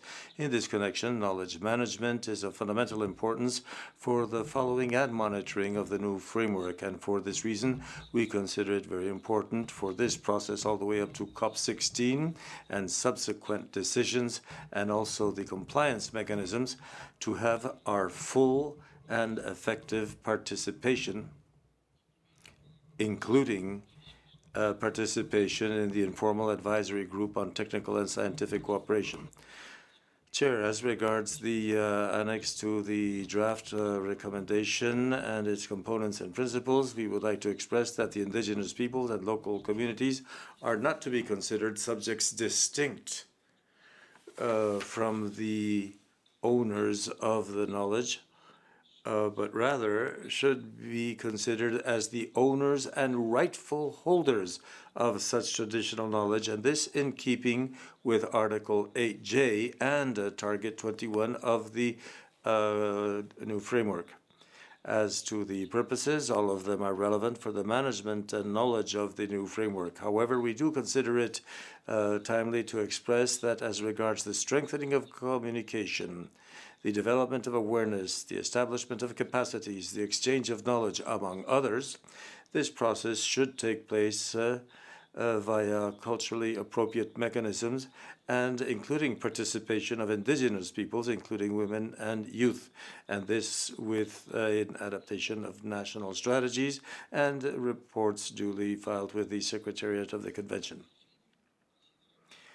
Finally, Madam Chair, our group considers it very important for knowledge management and exchange of knowledge in order to have different sources in order to create a greater synergy, but respecting the original source of the traditional knowledge and recognizing the intellectual property rights over this knowledge.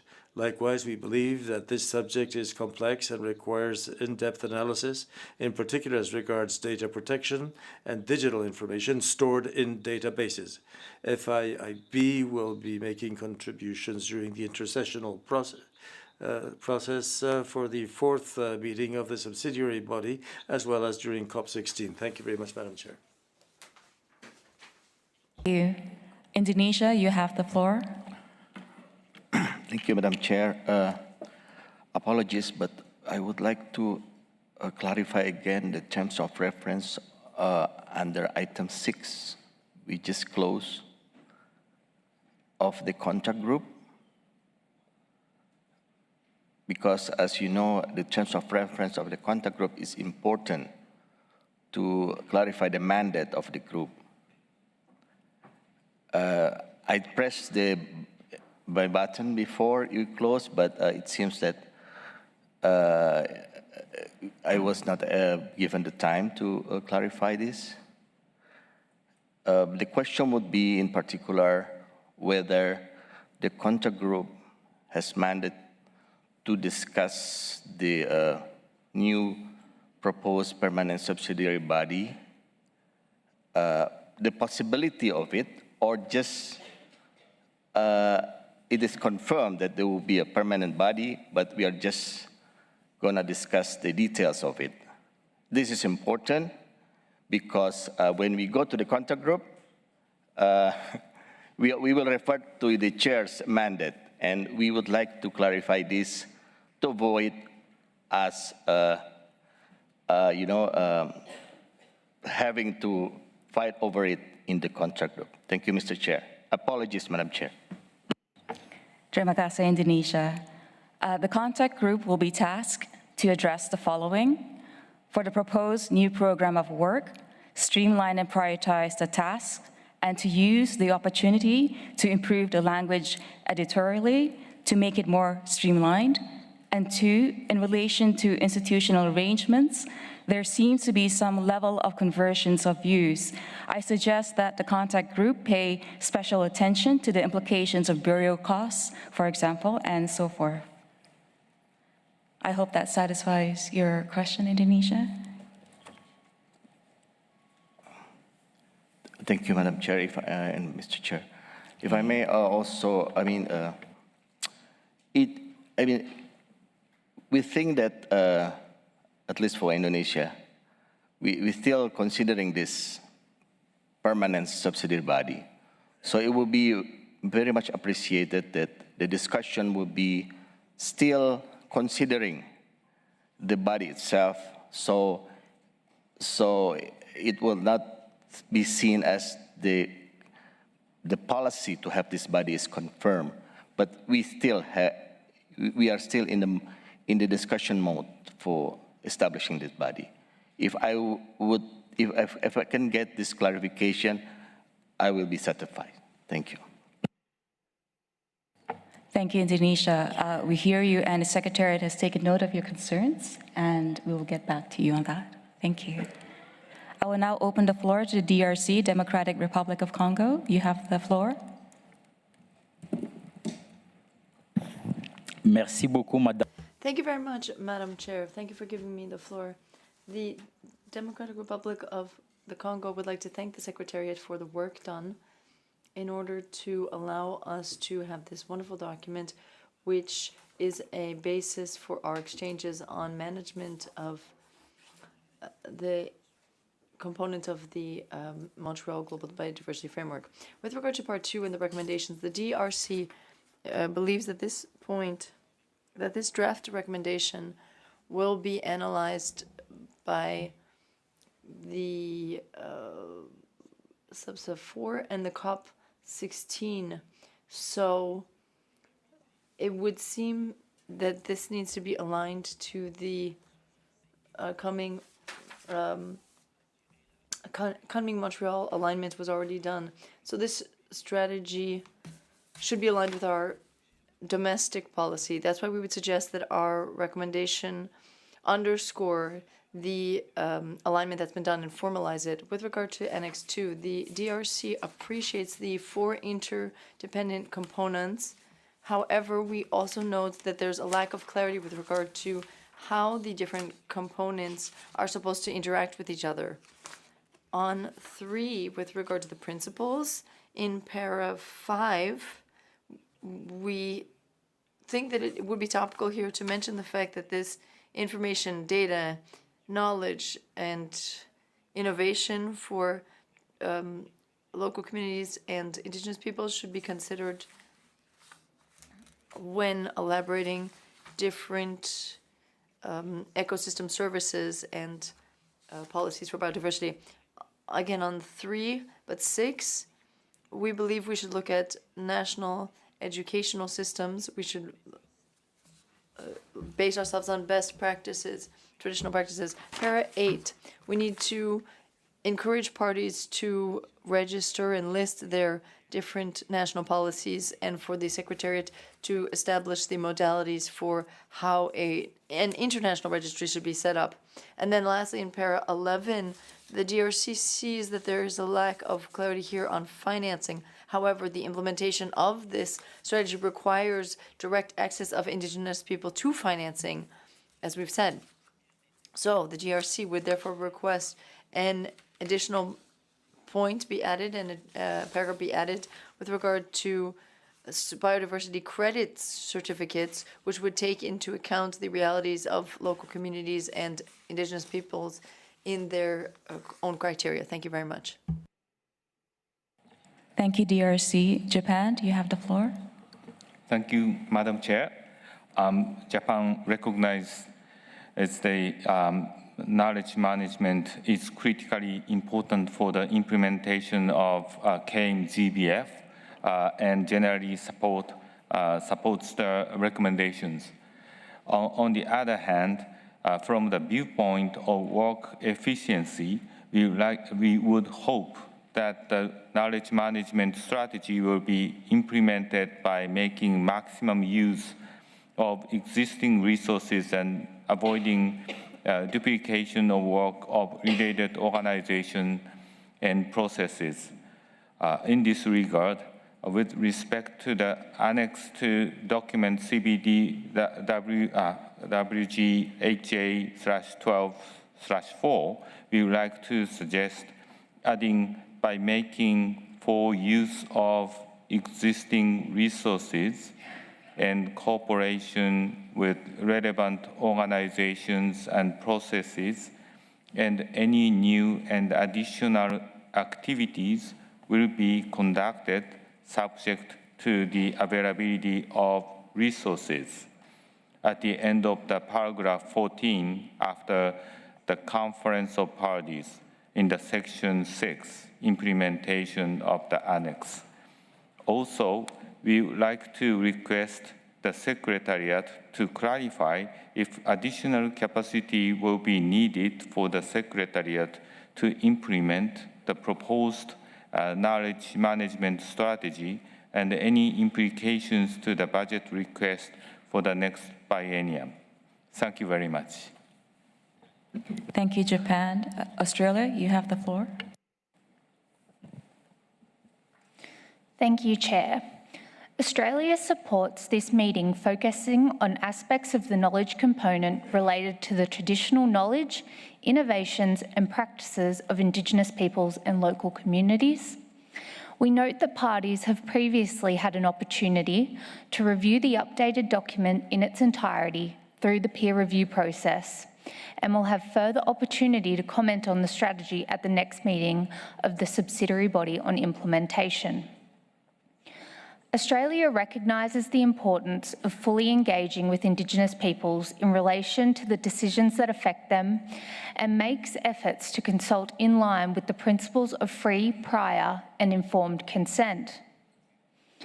Australia requests that the standard footnote be included alongside the first reference to free, prior and informed consent within the Annex Knowledge Management Strategy, which, consistent with the Mut-Kushtal voluntary guidelines and the text of the CBD, refers to the tripartite terminology and its application throughout the strategy.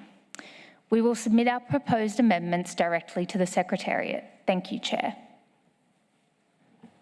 Thank you, Australia, for your suggestions. European Union, you have the floor. Muchas gracias. Thank you very much, Co-Chair. The EU and its member states thank the Secretariat for its progress in developing, in cooperation with the parties and other relevant organizations, as well as with the support of the Informal Advisory Group on Technical and Scientific Cooperation. Thanks for drafting the draft document on knowledge management on biological diversity of the Kunming-Montreal. We support the draft recommendation. Indigenous peoples and local communities possess important knowledge as well as practices and technology for the governance and management of biodiversity. All of these are critical contributions to conservation, restoration, and sustainable use of biodiversity, and to the co-production of new knowledge to adapt to new realities. The EU and its member states appreciate that in the draft knowledge management component, Indigenous peoples and local communities are recognized as the holders of traditional knowledge, which are critical for conservation and sustainable use of biological diversity.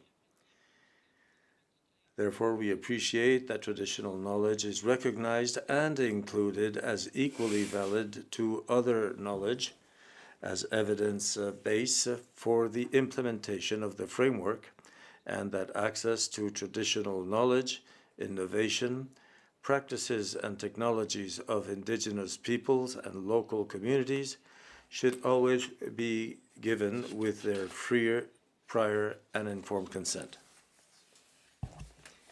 These areas are prioritized in the new work program of work on Article 8J we are developing in this meeting, and we are happy to note that the new work program on Article 8J has potential to contribute and strengthen the knowledge management component of the framework.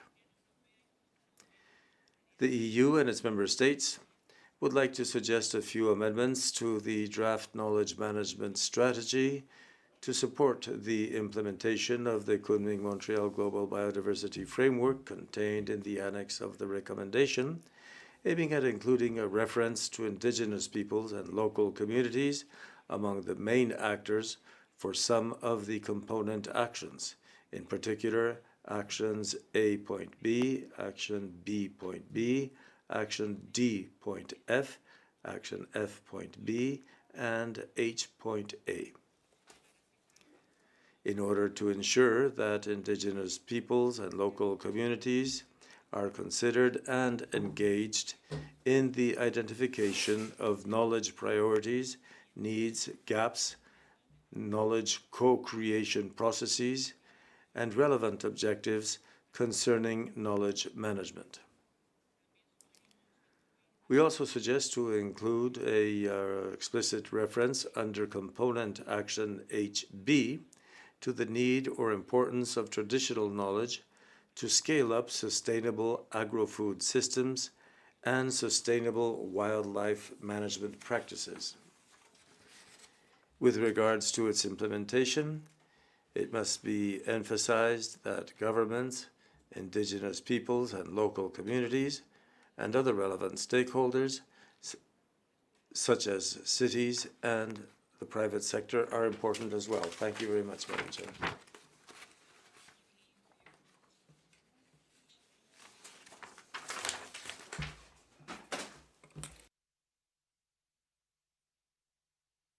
Thank you very much, Madam Chair. Since it's the first time we take the floor at this meeting, we would like to thank you for your leadership, and we'd also like to thank the Secretariat of the Convention and the host country for all of the arrangements in preparing the meeting. We recognize that this is an important element for the implementation of the global framework, and we would like to point out that the strategy proposed can be a great contribution. We value the proposal in as much as it allows for increasing governments, indigenous peoples, and local communities' capacities for the management of knowledge on biodiversity. In this regard, we'd like to point out that the strategy gives focus to the multiple stakeholders for the achievement of its objectives and also for effective participation of indigenous peoples and local communities under the safeguards of free and informed consent, and also promoting the collective benefit from this type of knowledge. These are elements that we consider priorities. Could somebody ask Chile to kindly slow down for the interpreters? This is going too fast.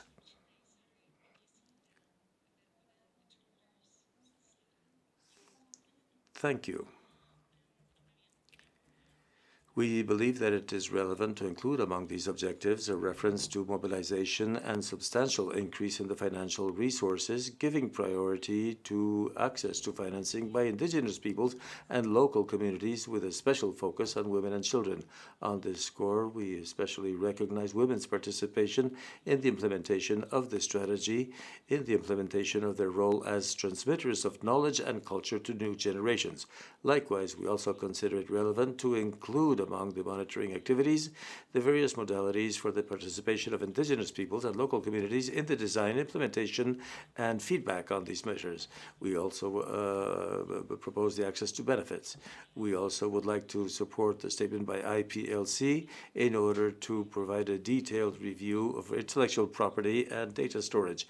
We would also propose a detailed analysis of elements such as technology use, such as data mining and data learning, in order to preserve the pre and informed consent of local communities. Thank you very much.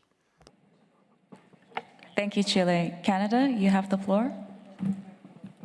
Thank you, Chair. Firstly, Canada wishes to thank the Secretariat for their work in providing a short and simplified knowledge management strategy to guide the generation, collection, organization, sharing, and utilization of relevant data, information, and knowledge to help facilitate and support the implementation of the Kunming-Montreal Global Biodiversity Framework.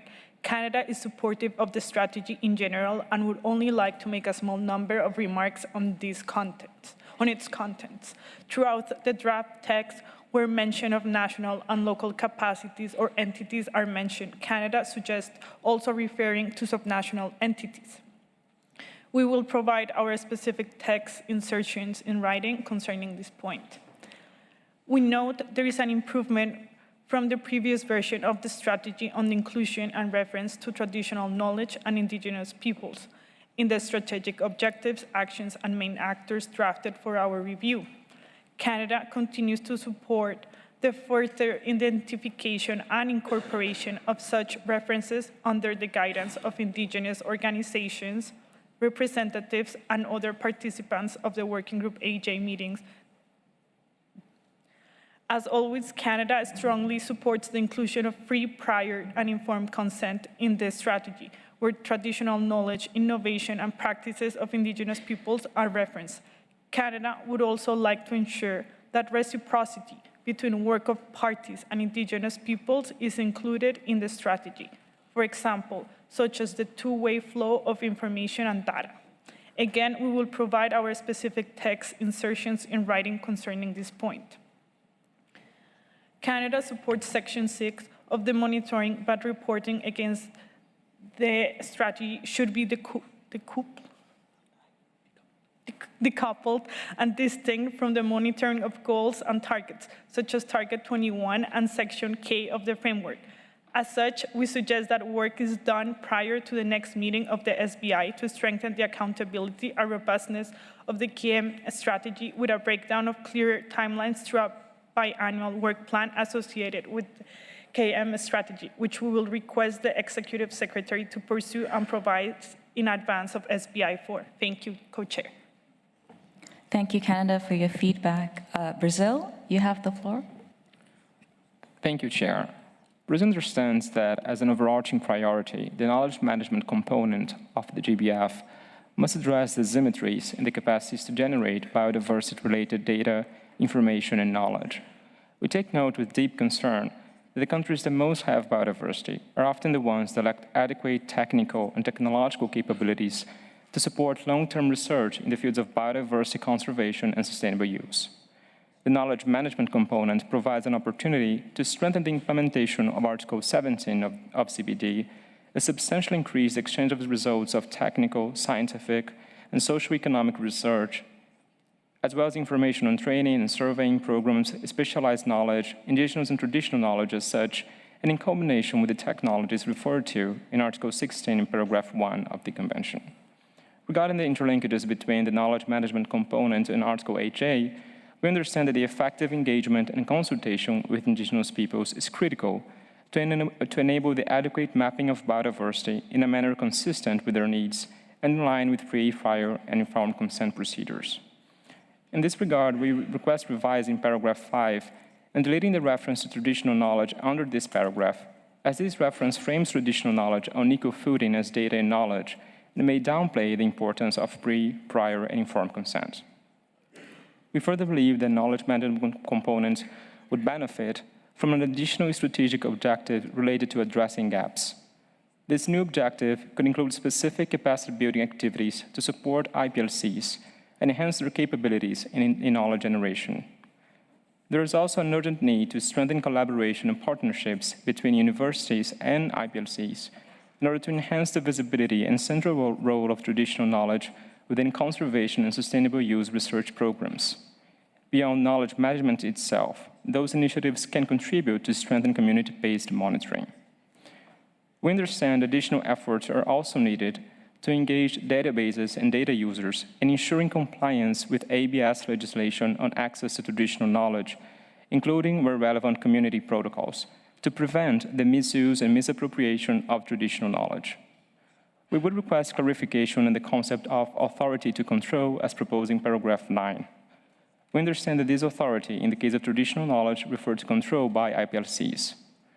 We would request further clarification on some concepts that have been outlined with draft knowledge management components, such as change management strategy under D.E and enabling environment under G.B.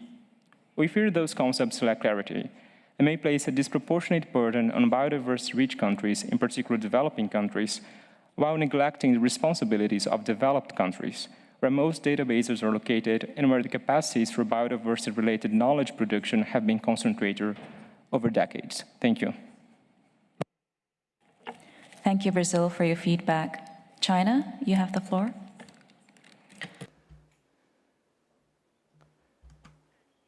Thank you, Madam Co-Chair. China thanks the Secretariat for preparing the draft knowledge management strategy to support the implementation of the KMGBF. We welcome, in general, this knowledge management strategy, which will help all parties to identify the challenges and needs for the implementation of the framework, enhance the capacity of governments and other stakeholders in accessing, managing, and utilizing biodiversity-related data, information, and knowledge, and ensure the effective implementation of the objective of the framework. On this basis, we would like to make 2 recommendations. First, the strategy should provide guidance on the approach to knowledge management, including data categorization, access, collection, and management, to ensure operationalization and coordinated access to data by parties and stakeholders. Second, the information obtained on knowledge management should be simple and easily understandable, and can be shared using platforms such as the Convention's Clearinghouse and portal, so as to ensure the accessibility of knowledge resources and to enhance experience sharing and capacity building, and to ensure the efficient utilization and transmission of biodiversity-related knowledge. I thank you, Madam Co-Chair. Thank you, China. South Africa, you have the floor. Thank you, Co-Chair. South Africa takes note of progress made in the development of the draft knowledge management strategy. We acknowledge that support mechanisms for the implementation of the framework include knowledge generation, management, and sharing for effective decision-making and implementation, including greater protection of traditional knowledge and recognition of its contributions to the conservation and sustainable use of biodiversity, and promotion of biodiversity science, education, and organizational learning. South Africa has completed the establishment of a registration that houses genetic resources associated with traditional knowledge. In addition, we have also established indigenous knowledge documentation centers to record and document indigenous knowledge. We are also working with traditional landholders, leadership, and their communities to facilitate, adapt, and strengthen traditional mechanisms to conserve biodiversity in lands under communal resource ownership schemes. Through cultural community protocols, we recognize well-established indigenous knowledge systems and governance practices, and indigenous peoples and local communities are environmental stewards of their lands. We therefore propose that development of a portal that is friendly to update NBCEPs that will describe actions that collectively add up to achieving the global targets set in the global biodiversity framework should be considered. The portal should be used by indigenous and local communities to provide update on progress in the implementation of the global biodiversity framework. We will submit our textual amendment proposals to the annex. Thank you very much. Thank you, South Africa. I see no more requests from the floor. Please give me a moment to consult with the Secretariat.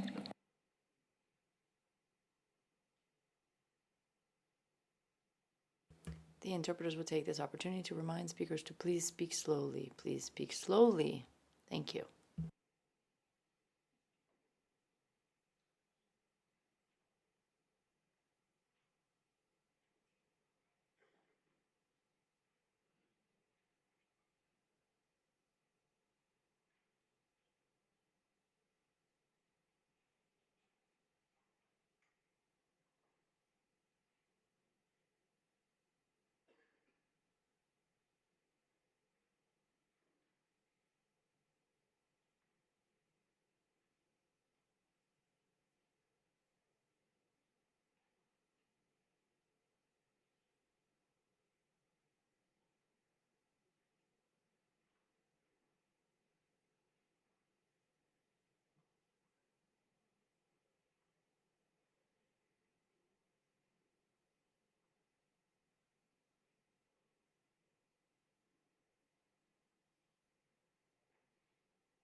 Hello, everyone. Oh, I see, is that women or you?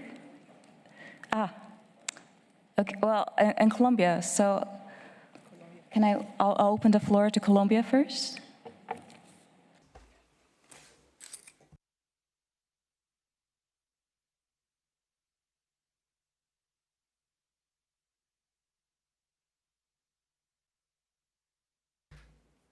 Agradecer por el avance en este componente de gestión de conocimiento. Thank you very much. In line with Target 21 of the Global Framework, we believe that it is necessary to continue strengthening the dialogue between the different sources of knowledge and traditional knowledge. This dialogue sometimes is intercultural and includes the links between the Intersessional group and the Sorska group.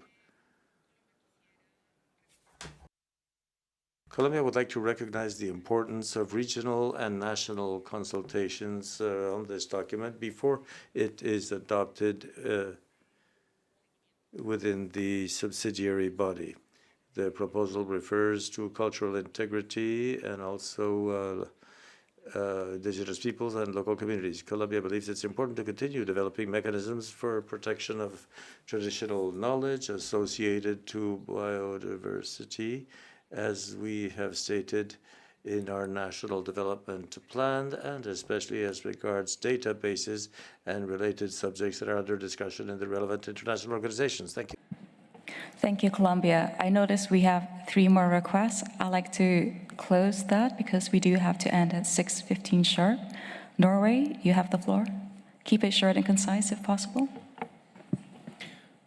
Thank you, Madam Chair. It's very important. It's a very important principle that the traditional knowledge of indigenous peoples and local communities is only accessed with a free and prior informed consent. Norway suggests this be reflected in the principles of the strategy, and we'll send in our amendments in writing. Thank you. Thank you, Norway. Mexico, you have the floor. Thank you very much, Madam Chair. Mexico would like to point out that in consistency with the dialogue on revitalization of languages and their correlation with diversity, we believe that any knowledge generated should also be adapted to different cultural contexts and languages in order to ensure that indigenous peoples' language rights are respected. Mexico would also like to underscore the need for safeguards in practical knowledge and also for indigenous knowledge and established practices, as is the case, of course, with free, prior, and informed consent and the human rights focus, and also the storing of data. We would like to mention in this connection that Mexico has established an indigenous language university in order to recover such knowledge, and we have also implemented other successful experiences, such as recovery of indigenous people's knowledge, such as was the case during the COVID-19 pandemic, and the use of indigenous medicine knowledge in order to alleviate the COVID-19 symptoms. We believe that data governance be introduced as one of the important principles that will provide collective benefit to control responsibility and ethics. Last of all, as a draft suggestion, we would propose that in the components and actors paragraph, the sentence gain access and use be deleted, because in the framework, it is stated that a just and equitable contribution and participation should be addressed as far as traditional knowledge and experience is concerned. Thank you, Mexico. The Women's Group, the floor is yours. Thank you, Madam Co-Chair. I'm speaking on behalf of the CBD Women Caucus. Indigenous and local women are rightful educators, creators, holders of specialized knowledge. This should strongly and explicitly be referenced in the updated draft knowledge management component of the GBF.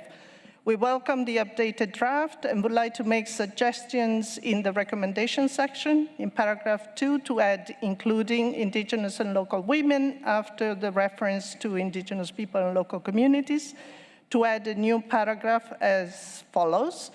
invites the Technical and Scientific Cooperation Advisory Group to engage in extended dialogues, cooperation, and mutual learning with Indigenous people and local communities networks, including Indigenous and local women, for deeper understanding of traditional knowledge, management, and protection of rightful knowledge holders. To add a new paragraph as follows: requests the Secretariat to facilitate engagement of parties with the WIPO Intergovernmental Committee on Intellectual Property and Genetic Resources, Traditional Knowledge and Folklore, to ensure the protection of traditional knowledge and traditional knowledge holders in line with the Kayamataran GBF, the new Kunming-Montreal GBF. In the annex, under Section 3, principles to align language and add references as needed, following Section C of the GBF and in subsequent sections as relevant.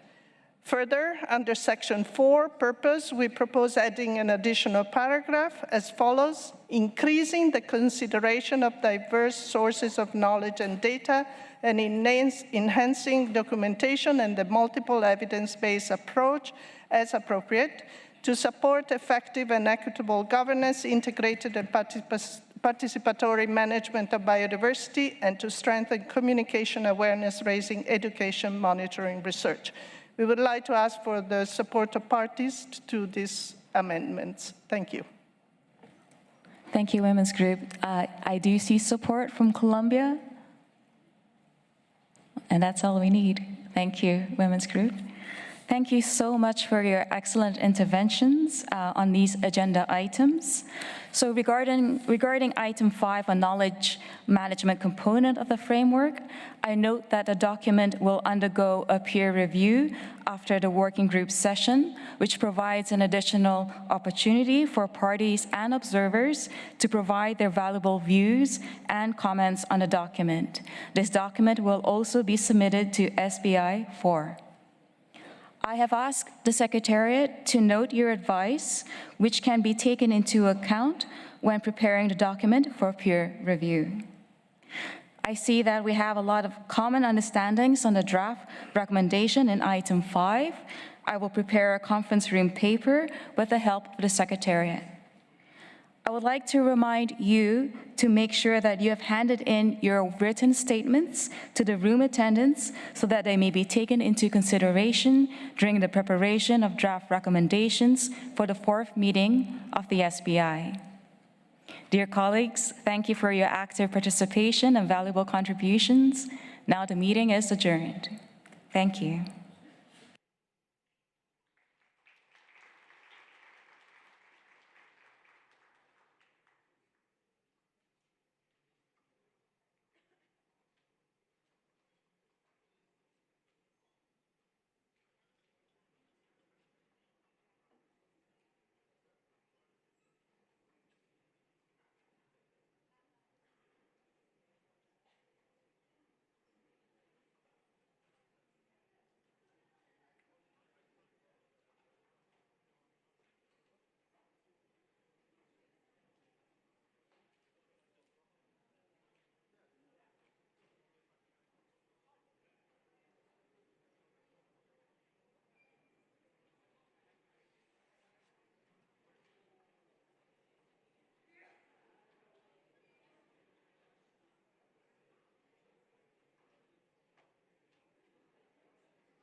See you tomorrow.